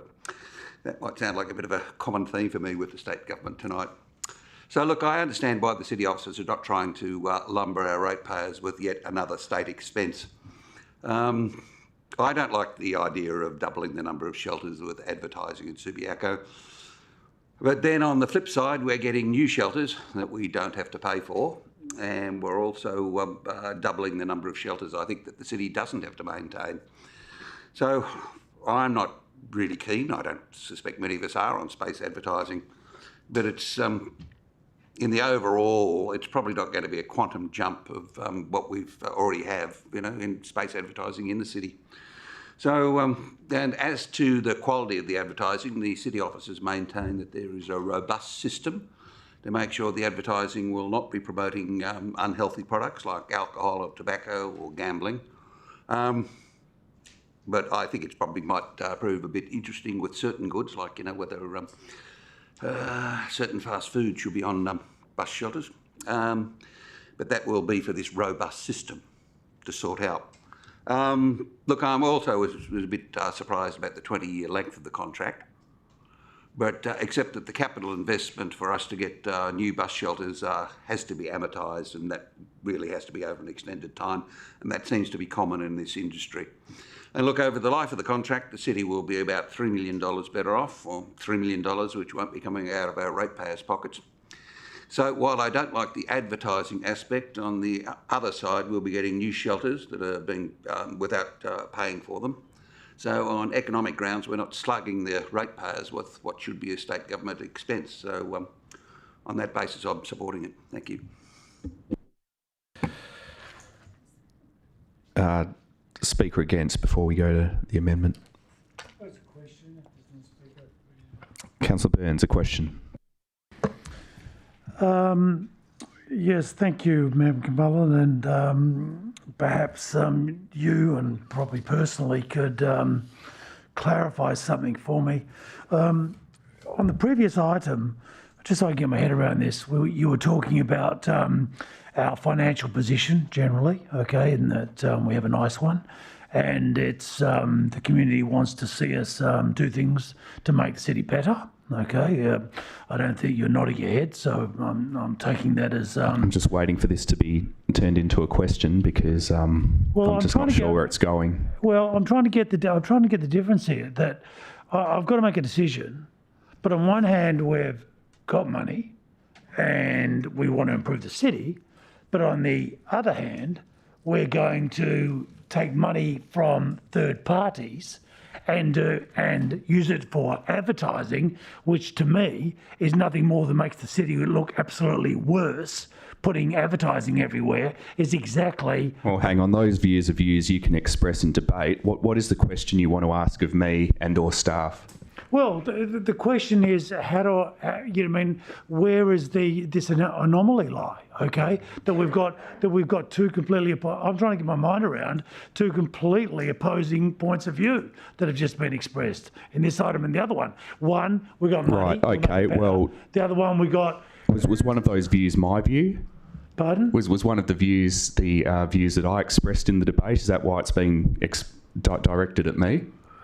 Pretty much, yeah. Okay, well, look, I don't think I should use question time as a forum for debate, and nor should anyone else. But look, this was to answer your question as to the apparent disparity between what you might have heard in debate on C5 and what you're probably going to hear in C6. The explanation is difficult to say in a few words because it was the subject of extensive question and answer at the agenda briefing forum. But this is a proposal that brings with it significant economic benefit and comes at no cost to the city. So it's quite different to C5 in that C5 involved spending money for the good of the city, whereas C6 involves spending no money and in fact earning an income through advertising revenue on the bus shelters. So they're quite different tenders, and perhaps if we proceed with the debate, that will be made clearer. Thank you.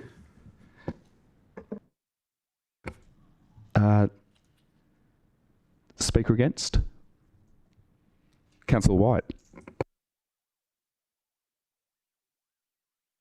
Hi, thank you. Sorry to be another voice against something, but I guess my concern here is not, of course, with the specific tender again.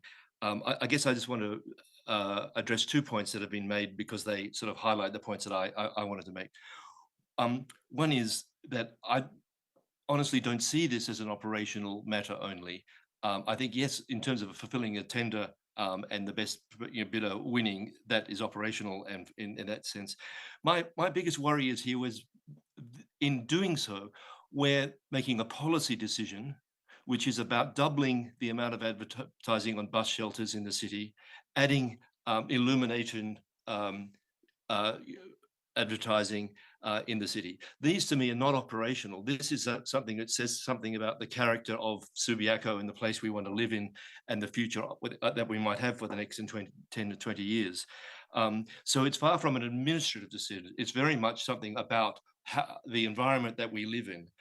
I would also just briefly address the comment about this is of no cost to us. I'm cautious to use the word, but visual pollution is a very real thing. I think in Subiaco we do quite well in terms of when compared to other parts of the Perth metro area in terms of visual pollution. But again, like trees, like heritage, like so many other things, this is a legacy, a thing that we have to hang on to. I honestly am worried that in approving this, we are making a policy decision to double the amount of bus shelter advertising, to make static advertising illuminated to illuminate. It's being lit by LED lighting, and some of the panels will be rotating, etc.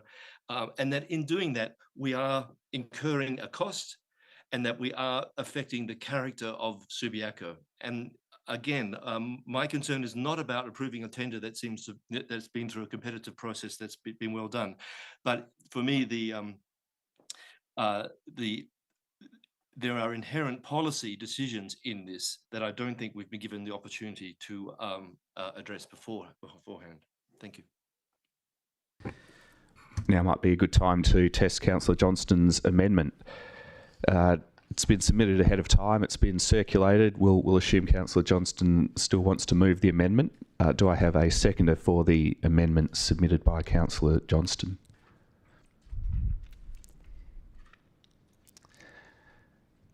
Councillor White.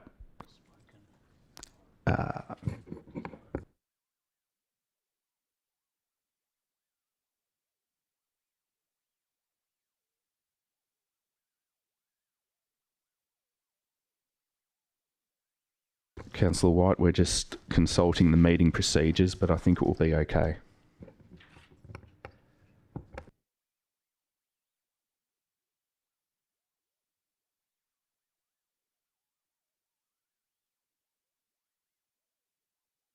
Any member except the mover and seconder of the original motion may move an amendment.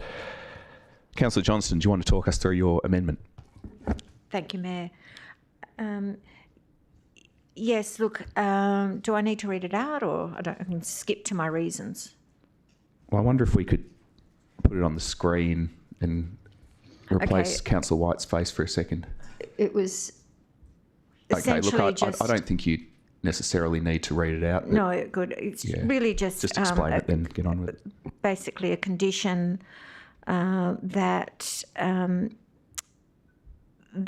council have some input into the number of bus shelters that would have advertising, and also have a say on the look and design, because they're talking about having a new design and we haven't seen what that looks like. So it's basically going to Councillor White's comment that we don't want the look and feel of Subiaco's character to be, we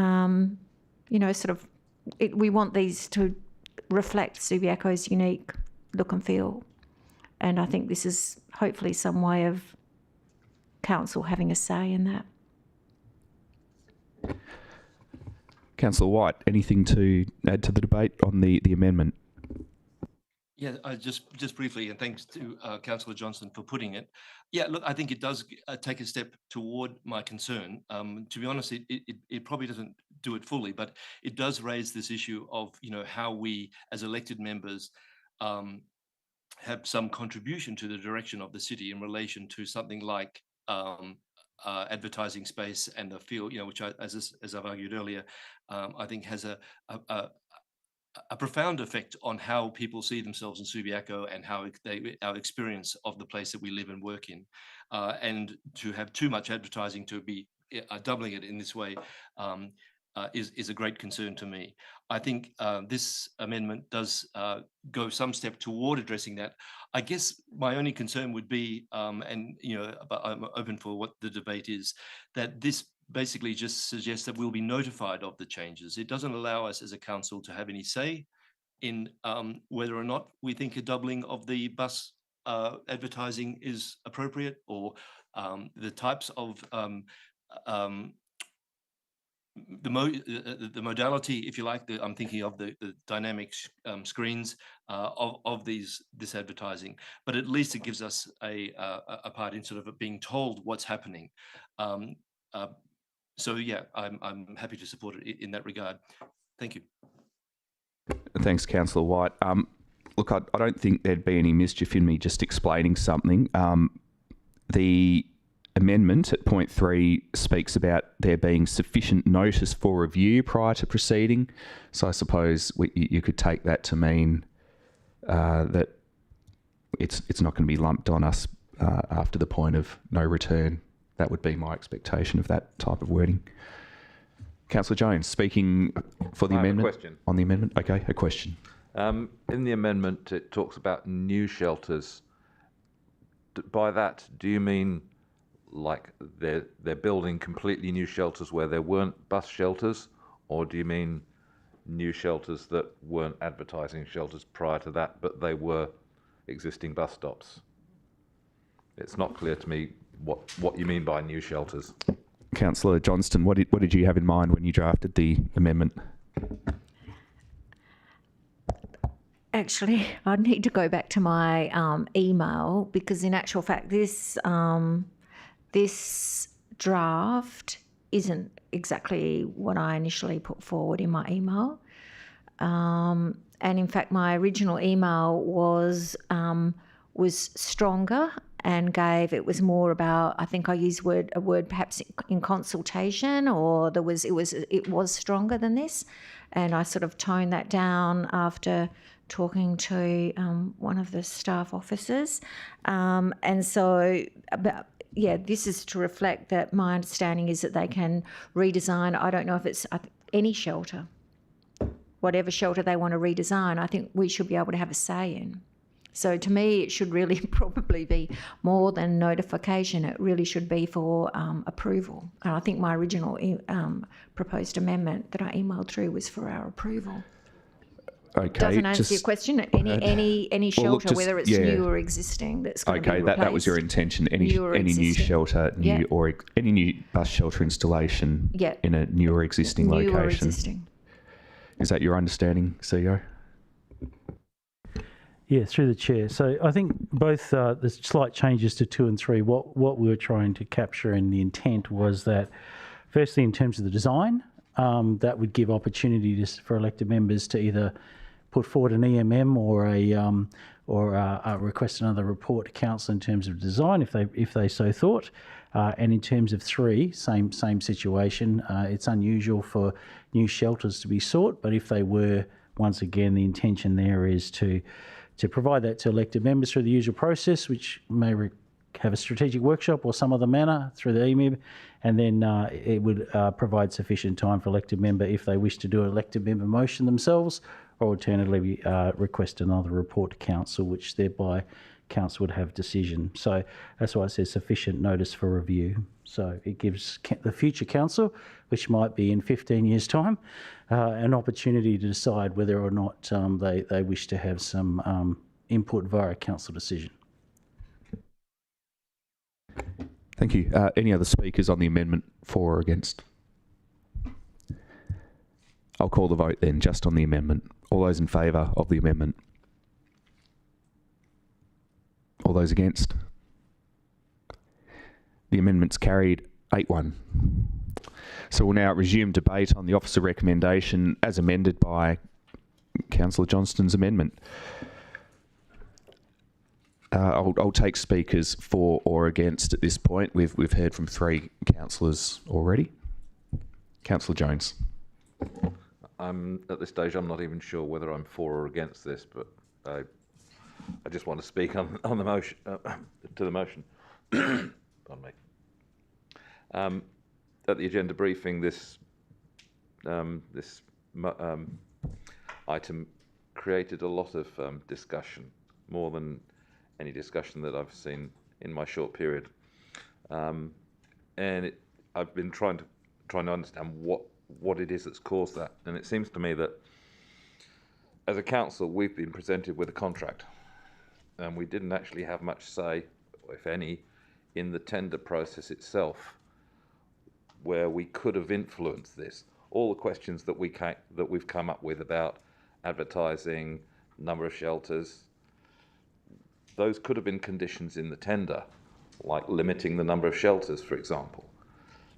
there seems to, maybe there's a process issue that we could have been engaged in this as a council at an earlier stage before we got into this position where we're saying this is too many, or is it? I don't know. Or so there seems to be some sort of process issue that I think maybe needs to be ironed out. If we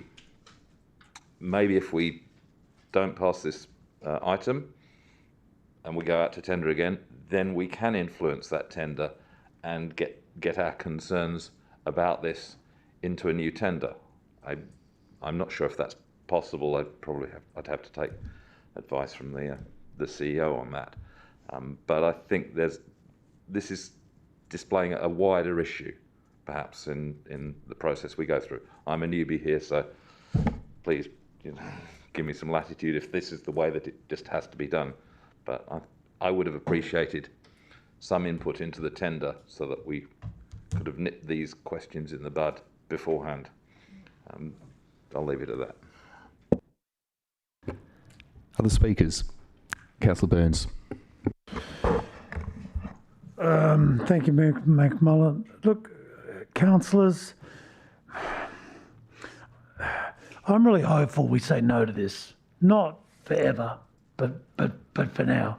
There seems lots of questions around the room, okay, that different sorts of little bits of doubt, here and there, and from overseas. But it's just not sitting right as far as I'm concerned. I also don't see any great rush to it as well. Okay, we can say no to it. It's not a big issue, but I'll remind people of a couple of things. And I'm going to be as brief as I can. This is, whether Councillor Powell's quite correct. Okay, so all right, we're not going to do alcohol, we're not going to advertise drugs, gambling and whatever, but are we going to put a McDonald's burger on there? Well, I'd say it was just as bad as alcohol, and so would other people. And not just to pick on McDonald's, I'll include every other fast food chain, just to be polite. But let's have a look at what happened only just a little while ago. We got nailed, and so did everybody in Western Australia, maybe nationally, by Telstra. Okay, Telstra realised they weren't going to make any money out of their phone boxes. So what they decided to do was, let's get rid of the phone boxes. Okay, nobody ever uses them. Everybody's got a cell phone, right? They didn't make any money. There was a great loss maker. And then somebody pipes up and goes, well, hang on, we've got them. They're there legally. Let's just keep them as phone boxes and we'll add Wi-Fi. Wow, everybody now can sit next to a Telstra phone box and watch Love Actually, if that's what they choose to do, okay, for free. It's not a bad movie. I just chose that one. It just came to the top of my head. Things. But it was complete bullshit. What they were doing, they were turning their telephone boxes into billboards. Okay? They're not there to watch Love Actually. They're not there to make a phone call. They're an electronic billboard, okay? And they are visual pollution. And we did not have one word of say in that because there was going to Councillor Powell's mentioning the state government sticking their nose in everything, right? This guy, it's a semi-government, institution, and they just went ahead and did it. This, to me, needs further looking at it. It's visual pollution. And I still draw a line between the comments the Mayor made on the previous item and not holding him as to there is a difference, obviously, okay? It's not apples and apples, it's apples and pears maybe. But, okay, no, we can hold back on this. We need to think seriously about talking about trees and heritage and pop and everything we're trying to do to make this place better, winning national awards, right? And then all of a sudden, right, I'm looking at this item that turns about, turning our bus stops, okay, into electronic billboards, okay? I don't get it. Now, if the money was, just enormous, okay, I'd say the juice is worth the squeeze. But the juice isn't worth the squeeze on this one to me. We're not talking zillions of dollars, okay? But we are participating in visual pollution, while on the other hand, we're arguing that we're doing everything we can to make the city better. And it just doesn't fly with me. Now, by all means, I actually think that this is going to carry tonight. I think it's a tender before us. Everybody goes, it's a tender. We just vote on it. The staff have decided they're going to do it. There's questions from Councillor White saying, why, that it's not really administration. It's, if this is a visual thing for our ratepayers and visitors, I absolutely see his point, okay? It does bring us into the fold, and it's one of our decisions what the city looks like, okay? And to me, right, this is simply pollution. I don't care what's on it, okay, on these signs, okay? As far as I'm concerned, there's too many of them already, okay? And I do not support it, and I would ask you not to support it. Now, if we have to revisit it, mould it a bit, tone it down, whatever, and it gets legs later, fine by me. But for now, I'm a no on this one. Thank you. Other speakers? Councillor O'Connor. Thank you, and through you, Mayor McMullen. I don't know where I sit on this one. I'm hoping that by speaking it might help me work out what I think. I certainly wasn't keen initially on the idea of introducing further advertising into Subiaco on bus shelters. I was concerned about how intrusive they might be. I deliberately took a drive around Subiaco to find said bus shelters with advertising and realised I passed by them all the time and I never actually noticed them. I don't know whether that says more about me or the advertising. I'm not sure, but certainly the ones that are there already, I didn't find dramatically intrusive.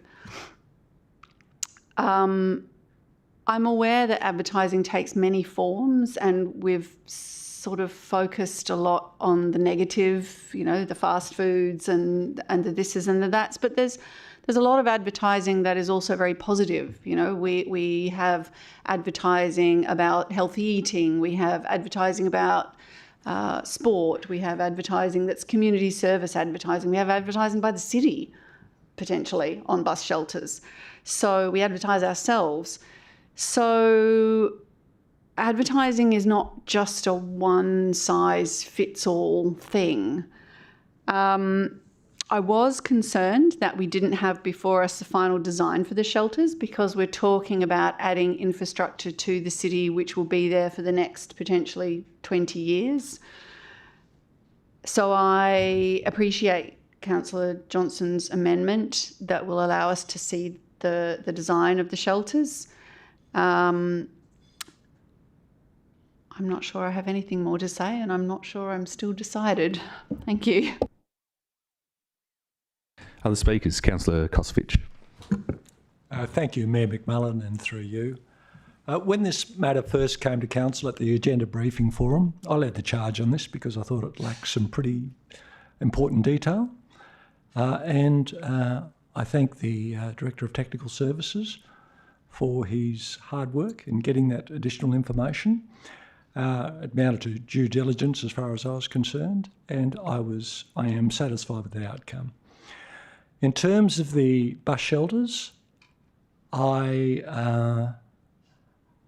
see that the city is getting something it doesn't have to pay for. I am concerned, or I was concerned, and still am concerned, that 20 years is a long time to lock any contract in for. However, I'm also reassured when asked that the city has the right to terminate if the service delivery isn't there and the contract isn't fulfilled. So that was also comforting. Just something that Councillor Burns has mentioned to me and brought to my attention. He says that what we've got here and what we've got to consider is this is electronic advertising boards that are going to change every 30 seconds, as opposed to the posters that we see currently on our shelters. Now, that's very impactful. And like Councillor O'Connor, I drive past or walk past bus shelters, and I don't think anything of them. But that is possibly a game changer, and I will need to think a little more on where I sit as to whether or not I approve this tonight. But thank you. Question from Councillor De Vries. Yeah, through you, Mayor. This is just a question regarding the number of the bus shelters that may have electronic advertising. Do we know that number? Thank you. Director Technical Services.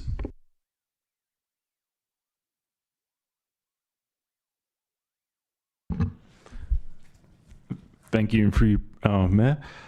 So in the proposal, they have suggested 5 digital advertising boards, and the rest would be just a standard static poster with backlighting. So it's fairly similar to what we currently have. Just to confirm, when you say suggested, does that mean that there will be 5 of the digital kind?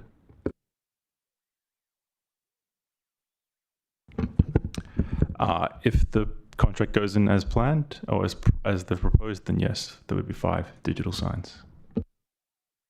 Follow-up question from Councillor De Just one Vries. follow-up, sorry, through you again, Mayor. Just regarding that 5, is there any way that we can just completely limit it at 5 and it can at no point increase beyond that? Thank you.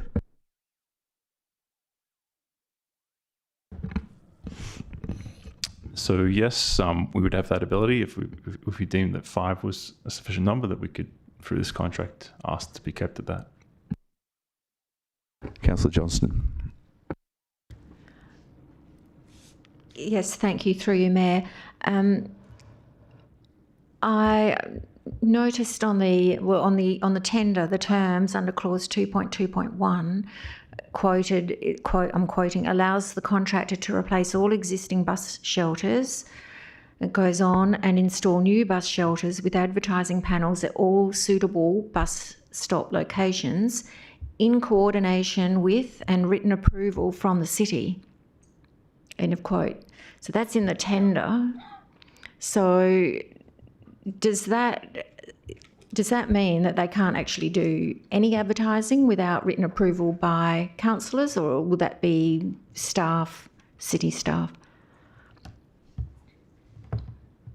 Director Technical Services.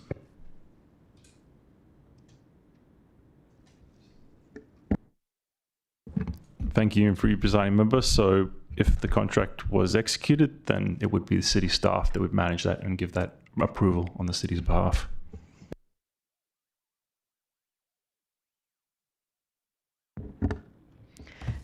On my original email, when I was proposing the amendment, I was suggesting that changed to being the council.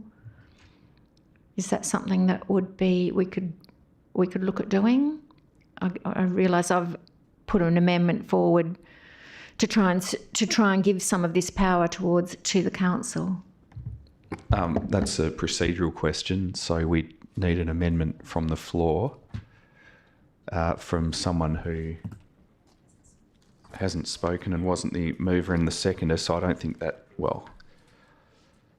I don't think that leaves enough elected members at this point.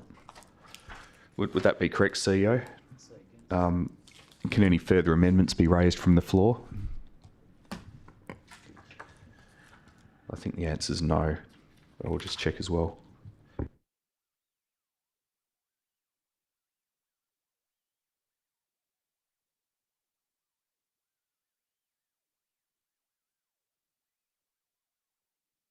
Yeah, so same as before, any member except the mover or the seconder of the original motion who wishes to move an amendment and who hasn't spoken already may do so, but the only people that haven't spoken on the amendment on the original motion are me and you.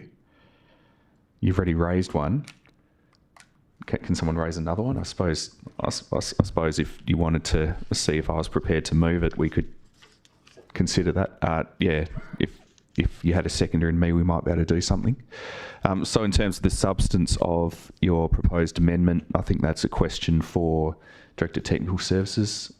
Did you say what you wanted to say about what you had in mind, or was there more detail to it. I'm not sure if I originally sent this email to everyone or if it was just to staff, but it was originally to just change the tender terms as an amendment that the number of bus shelters with advertising be determined in coordination with and written approval by the council. Okay, we're talking about changing the scope of what was put out to tender. That's either one for the Director of Technical Services or CEO. It's quite a delicate area, I imagine.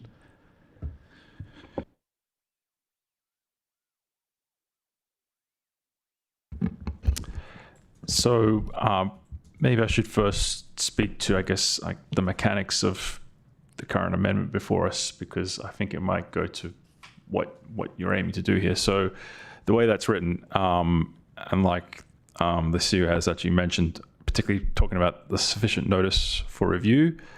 So mechanically what this would mean is before any written approvals given by city officers acting on behalf of the city, we would provide this to elected members. So if they had any concerns over the number or the location of any of the shelters, they've got sufficient opportunity to raise that. And obviously there are mechanisms they can take to I guess, stop that and change that. And put an elected member's motion, for instance. So they have that ability to control and influence the location and the number of shelters through this process that we're proposing. And that's specifically why we talk about that sufficient notice for review, because that's what that review is for elected members that the contract affords us. Question, Councillor Burns. Director, or through you, Mayor, to the Director, I suppose, or the CEO. I just had trouble with that answer. It's kind of like you're saying you've got the right to do it, okay, but and it's an administrative deal, but we can be involved in it, right? It's pretty I always worry about things like that. It's say, yeah, you're sort of saying, yeah, okay, but then do we ever hear about it again? I'd like something a little firmer than than that. Thanks, CEO. Through the chair. So what the amendment did is two things in part 2 and part 3. Is it authorised me to finalise the terms of the contract, and in doing so, essentially what that will do is that we will required to provide elected members information through that in terms of the design, and then in 3 is about if there was any new ones that was being considered. And at that time, elected members, as currently is the case, they can seek, once that information comes through, ordinarily through the EMIB, you can say to the Mayor, wish to have a strategic workshop on it, or whatever that you wish to do, go through that. And that would also provide plenty of time if, for example, you either sought a new report or you wanted to raise an elected member's motion to, say, modify that in some way. So that in that way, Council, because point 2 is talking about finalise a contract, I need to do certain steps as CEO before I can finalise that contract, which is just giving you sufficient time and knowledge about the design in particular. And then future, and this is probably the more difficult thing, but given they don't happen that often in terms of new bus shelters, it wouldn't probably be too much burden. We just need to remember to make sure anytime there's a request that we put that information through to councillors, and then once again there would need to be sufficient time for if council wish to make a review and say no, we don't want that to proceed, you could have the opportunity through 2 ways. Either we do a new report to council or an elected member's motion. And so in that way, council can continue to have input to 2 is before the contract is finalised, and 3 is after the contract is finalised. Okay, look, I appreciate that, but I'm having difficulty understanding how the contract with the supplier, right, is going to be tolerated by the supplier, that any time, changes and whatever else, I think if he's understanding he's dealing with the staff, but that arguably it's going to go back to council, that's going to work that way. I'm just not feeling too warm and fuzzy to be on that. Yeah, it's a slightly different, I suppose, focus to what the answers so far have been focused on. I think the question is more around what is envisaged by the contract as against the city and the contractor's expectations. CEO, if you can just confirm that what's in the contract is able to be implemented consistently with what the amendment carried by council asks for. Yeah, if I could, through the chair, hopefully this will explain it. As CEO, I'm required to implement council resolutions. If this is a council resolution, I won't be able to finalise this contract until such time as the bus shelter design has occurred. So that process would, as described in here, require that I need to update the elected members on that design. So I wouldn't be able to execute part 2 if I don't provide council with enough information in terms of that design, and if council indicate that they wish to, adjust that in some way, then there's 2 mechanisms to do that: either a new report to council or as an elected member's motion. So I wouldn't be able to execute 2. Likewise, in terms of 3, same thing. If there is a request for a new bus shelter because a route has changed or something to that extent, likewise, I've got to give sufficient notice in accordance with the council resolution, if that is the council resolution.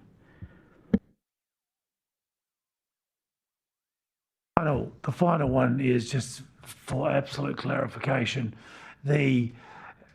Unless agreed otherwise, the number of electronic bus stops that is being allotted within the contract is maximised to 5. If they want 6, they've got to come back and say, we want to change the contract. Correct?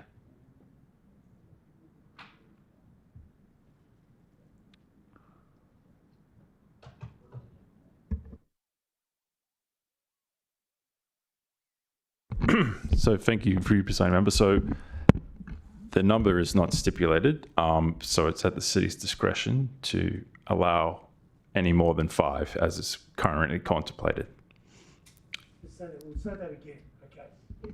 Let's be really clear. It's right now. Just for anyone who's watching, Councillor Burns, if you could turn on the microphone. Right now, okay, it's 5 unless if they say they want 6, they're going to have to ask. All right, and it's going to come to this council, it's going to come to the council, not the staff, because 5 could be 7, could be 8, could be any other number. Any number larger than 5, okay, we're going to hear about.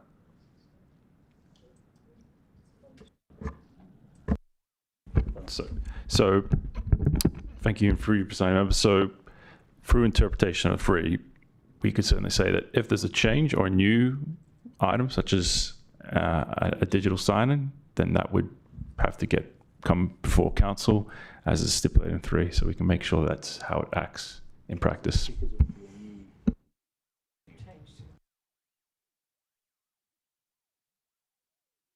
Councillor White, question? Yes, please. Thank you. Yeah, my question is I guess just trying to unpack this a little bit. When the CEO refers to new, I'm trying to understand, is he only referring to new as in the current contract, as I understand it, is replacement of 15 advertised, replacement then of 18 others, and then of 6 new. So is new items beyond that? Because when the CEO says, suggested that this won't happen very much, that there could be requests for new, is that in addition to these, or is it a part of the contract?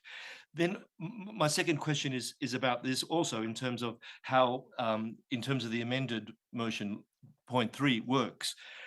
There's been a number of mentions of EMIBs, and I'm a bit surprised and wondering why, because to be honest, I always thought EMIBs were not a bit frowned upon, to be honest, that not frowned upon necessarily, but these are initiatives of elected members.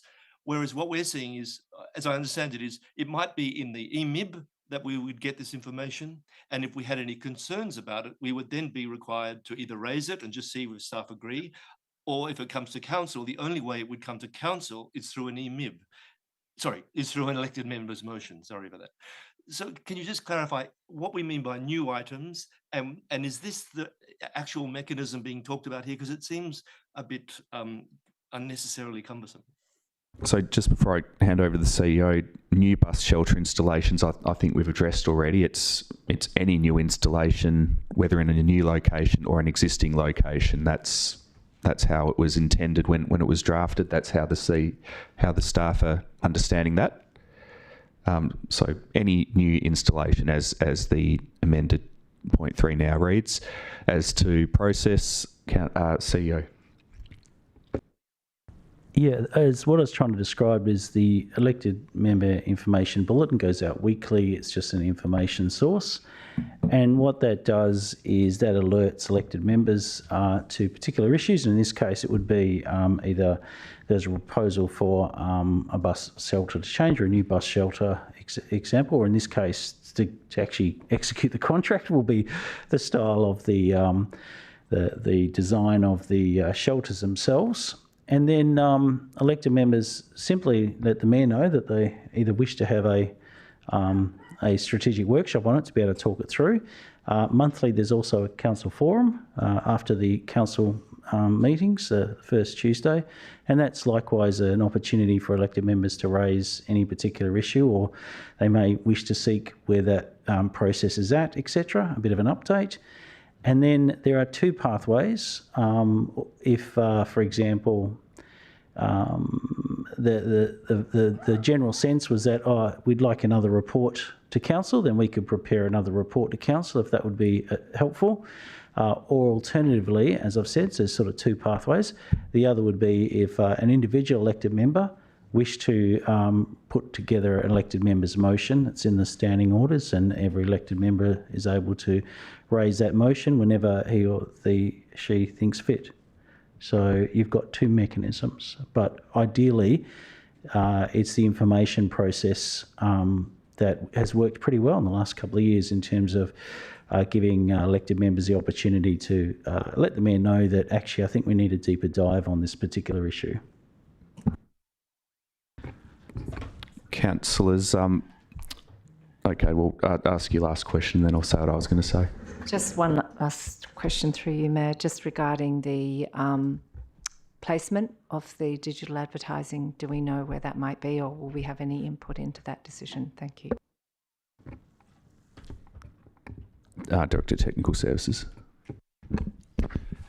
So the specific location on the shelter, that'll all be part of the design, and obviously as the second point's written, that's something that will be brought before council. So what I was going to say, councillors, is that the CEO suggested to me during discussion a moment ago that if the digital advertising specifically was of concern, we could still move an amendment now that says that the contract is to be finalised on the basis that there'll be no digital advertising installed at any of the bus shelters, and that would be permissible.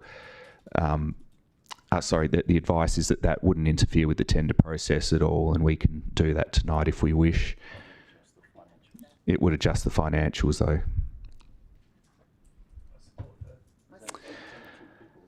Okay, well, I'll move an amendment of that description. If we can just get the wording up on the screen, we'll see how it reads, and then I'll see if Councillor Johnston wants to second it.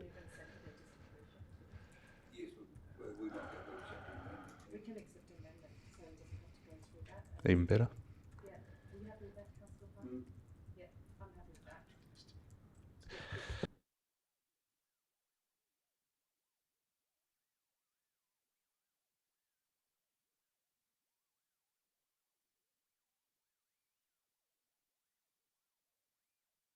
We're just getting the technical term for the digital media that we're wanting to prohibit. Councillor Johnston, while we're waiting. Just a question on that. I'm just wondering if that can be worded in such a way that it's, instead of it just being that there will be none, that there'll be none without approval from council, and then it won't change the financials, will it? I'm happy with none and having to have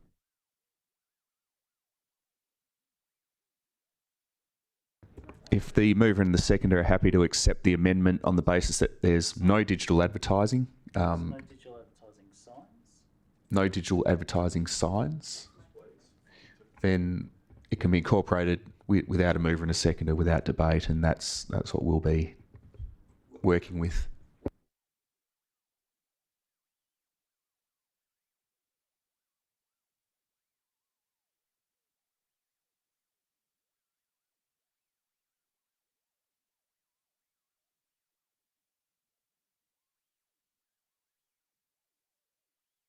Okay, well, look, I think in the interest of being democratic, I will move wording that I'm willing to move. I'll see if Councillor Johnston's willing to second it, and then we'll vote.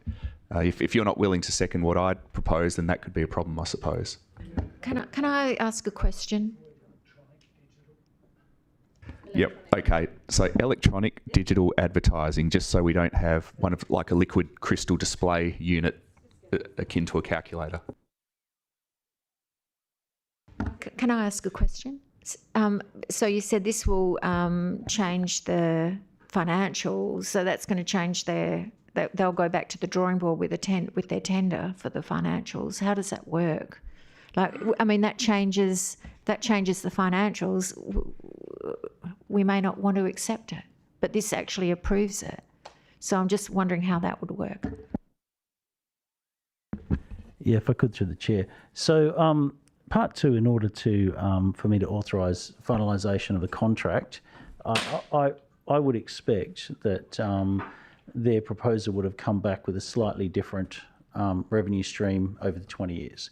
So in order to finalise that, they would say this is what we would accept, and if we felt that, or alternatively, they could withdraw their tender, so that's possible, or alternatively, we could come to something that we could then notify elected members and say, based on sound, rational advice from the proponent, that on that basis we felt that was a reasonable, given the slight change in terms of the illumination, if that's what the council resolution turns out to be. So two things could happen. Either we could work our way through part two and I'd be able to finalise the contract, or not. Thank you. I'm happy to second the motion. Okay, I'll move the amendment. Councillor Johnston will second. I don't particularly want to speak to it. Councillor Johnston, did you have anything to add? We'll get the amendment up, and then I'll just look around the room to see if anyone still wants to debate the amendment. So just to confirm, I don't know if Councillor White can see that this or not, but we'd be adding a new point 4 that says the contract is to be finalised on the basis that no electronic digital advertising signs be installed at any bus shelters. Moved by myself, seconded by Councillor Johnston. Unless there's a need to debate it, I'll put the amendment to the vote. Okay, I'll put the amendment to the vote. All those in favour? The amendment's carried unanimously, which at the moment is a vote of 8. Okay, there's one councillor who hasn't debated the item, Councillor Johnston. The officer recommendation as amended twice now, if you wanted to speak to that at all. Okay, look, I'll enter debate then, just because there's a few people who've said they're undecided. I'd encourage councillors not to throw the baby out with the bathwater, because there seems to be a bit of unease or dissatisfaction with the tender process. We've recognised that, and in the new year we'll be having a look at how we do tenders, and I think there'll have to be a two-way discussion between staff and council about what is the role of the staff who evaluate tenders, and what is our role in making the final decision. So that's a worthwhile discussion that needs to be had, but I hope that for the moment we can park that bigger piece in order to assess the report that's in front of us. I think a lot of questions could have been avoided last week and in the course of email exchanges in the past week for those who are on, councillors all.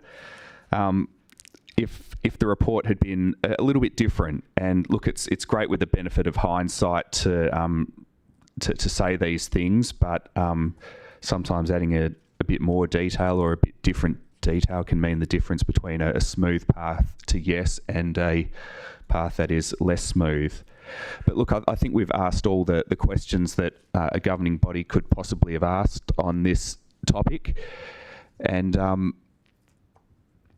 there's very little that would exist now by way of uncertainty. We've talked about the content of these ads, and it's been clarified during the week that in addition to all the subject matter we were concerned about last week, the city will have discretion to determine what is prohibited beyond what is stated, and it'll be the city who can require content to be removed over the duration of the contract. So we've covered that. We know that there's more work to do on the design of the shelters. That's fine. That'll happen. We know that that there's a dollar value involved in what we're being asked to approve, and in the last week we've received advice that in addition to the things which are easy-ish to quantify, there's also a dollar value attached to the repair and maintenance which we're outsourcing to a contractor if we award this tender. And the best back of envelope rough calculation that staff have come up with is that over the next 10 years the value of that piece alone would be in excess of $400,000. So what we're talking about now is a proposal which in the first 10 years of the contract has a total value in the vicinity of about $1.8 million. That's $1.8 million that we're saving. Now, in the interest of being consistent with ourselves, I will refer back to the debate on C5 where we were talking about spending $1 million. And I think there were people who that scared the hell out of. Spending $1 million scared people. And what we would end up with is an asset that lasts for probably decades. Here we're talking about an investment which we could save $1 million on over 10 years by awarding a contract. I appreciate the sensitivity, and I absolutely applaud councillors for the rigour with which this has been assessed, but I think that $1.8 million is better in the city's pocket than in someone else's. And in the process, we'll not only be avoiding that expenditure, but we'll be ensuring a level of service provision for people using public transport that no one else is going to provide. The state government's not going to provide it, and if we don't, and we don't reach into our pockets or our ratepayers' pockets ourselves, then all you're left with is those little sticks that have a timetable on them and no shelter or no seating whatsoever. So it's that overall value proposition which I think we need to consider. And I think now that we've asked all our questions and we've aired some dissatisfaction about process, I hope we can see this proposal for what it is, and with the benefit of the amendments that have been carried tonight, approve this so that we can save some money and ensure some service provision for our community. Councillor De Vries, you moved the original recommendation, so I'll ask you to close before we have the vote. I just want to applaud Council on the quality of the debate tonight, and the amendments that were raised were excellent. I think it just proves that we care about Subiaco. We're all here because we care about this community, and I think this is what's come through tonight to me. I just wanted to consider one slightly different point, which I think the Mayor's touched on as well, is this is amenity for the community. And 6 additional bus shelters in hot weather, in wet weather, that's really going to support people who use public transport. And I think we just have to remember that that's what it's about. It's about providing amenity for the community, which, as Councillor Powell pointed out, probably should be a state government responsibility, but it's not. Now we've done it. We've got this opportunity here to improve and increase the amenity. And I think this should be supported. So thank you. I'll call the vote. All those in favour? All those against? The item's carried 8-1. There's no elected members' motions this evening, and no one's foreshadowed any urgent business this evening. There's no confidential business this evening, so I'll therefore declare the City of Subiaco Council meeting of the 12th of December 2023 closed at 8:07 p.m. Thank you, councillors, thank you, staff, and thank you, spectators.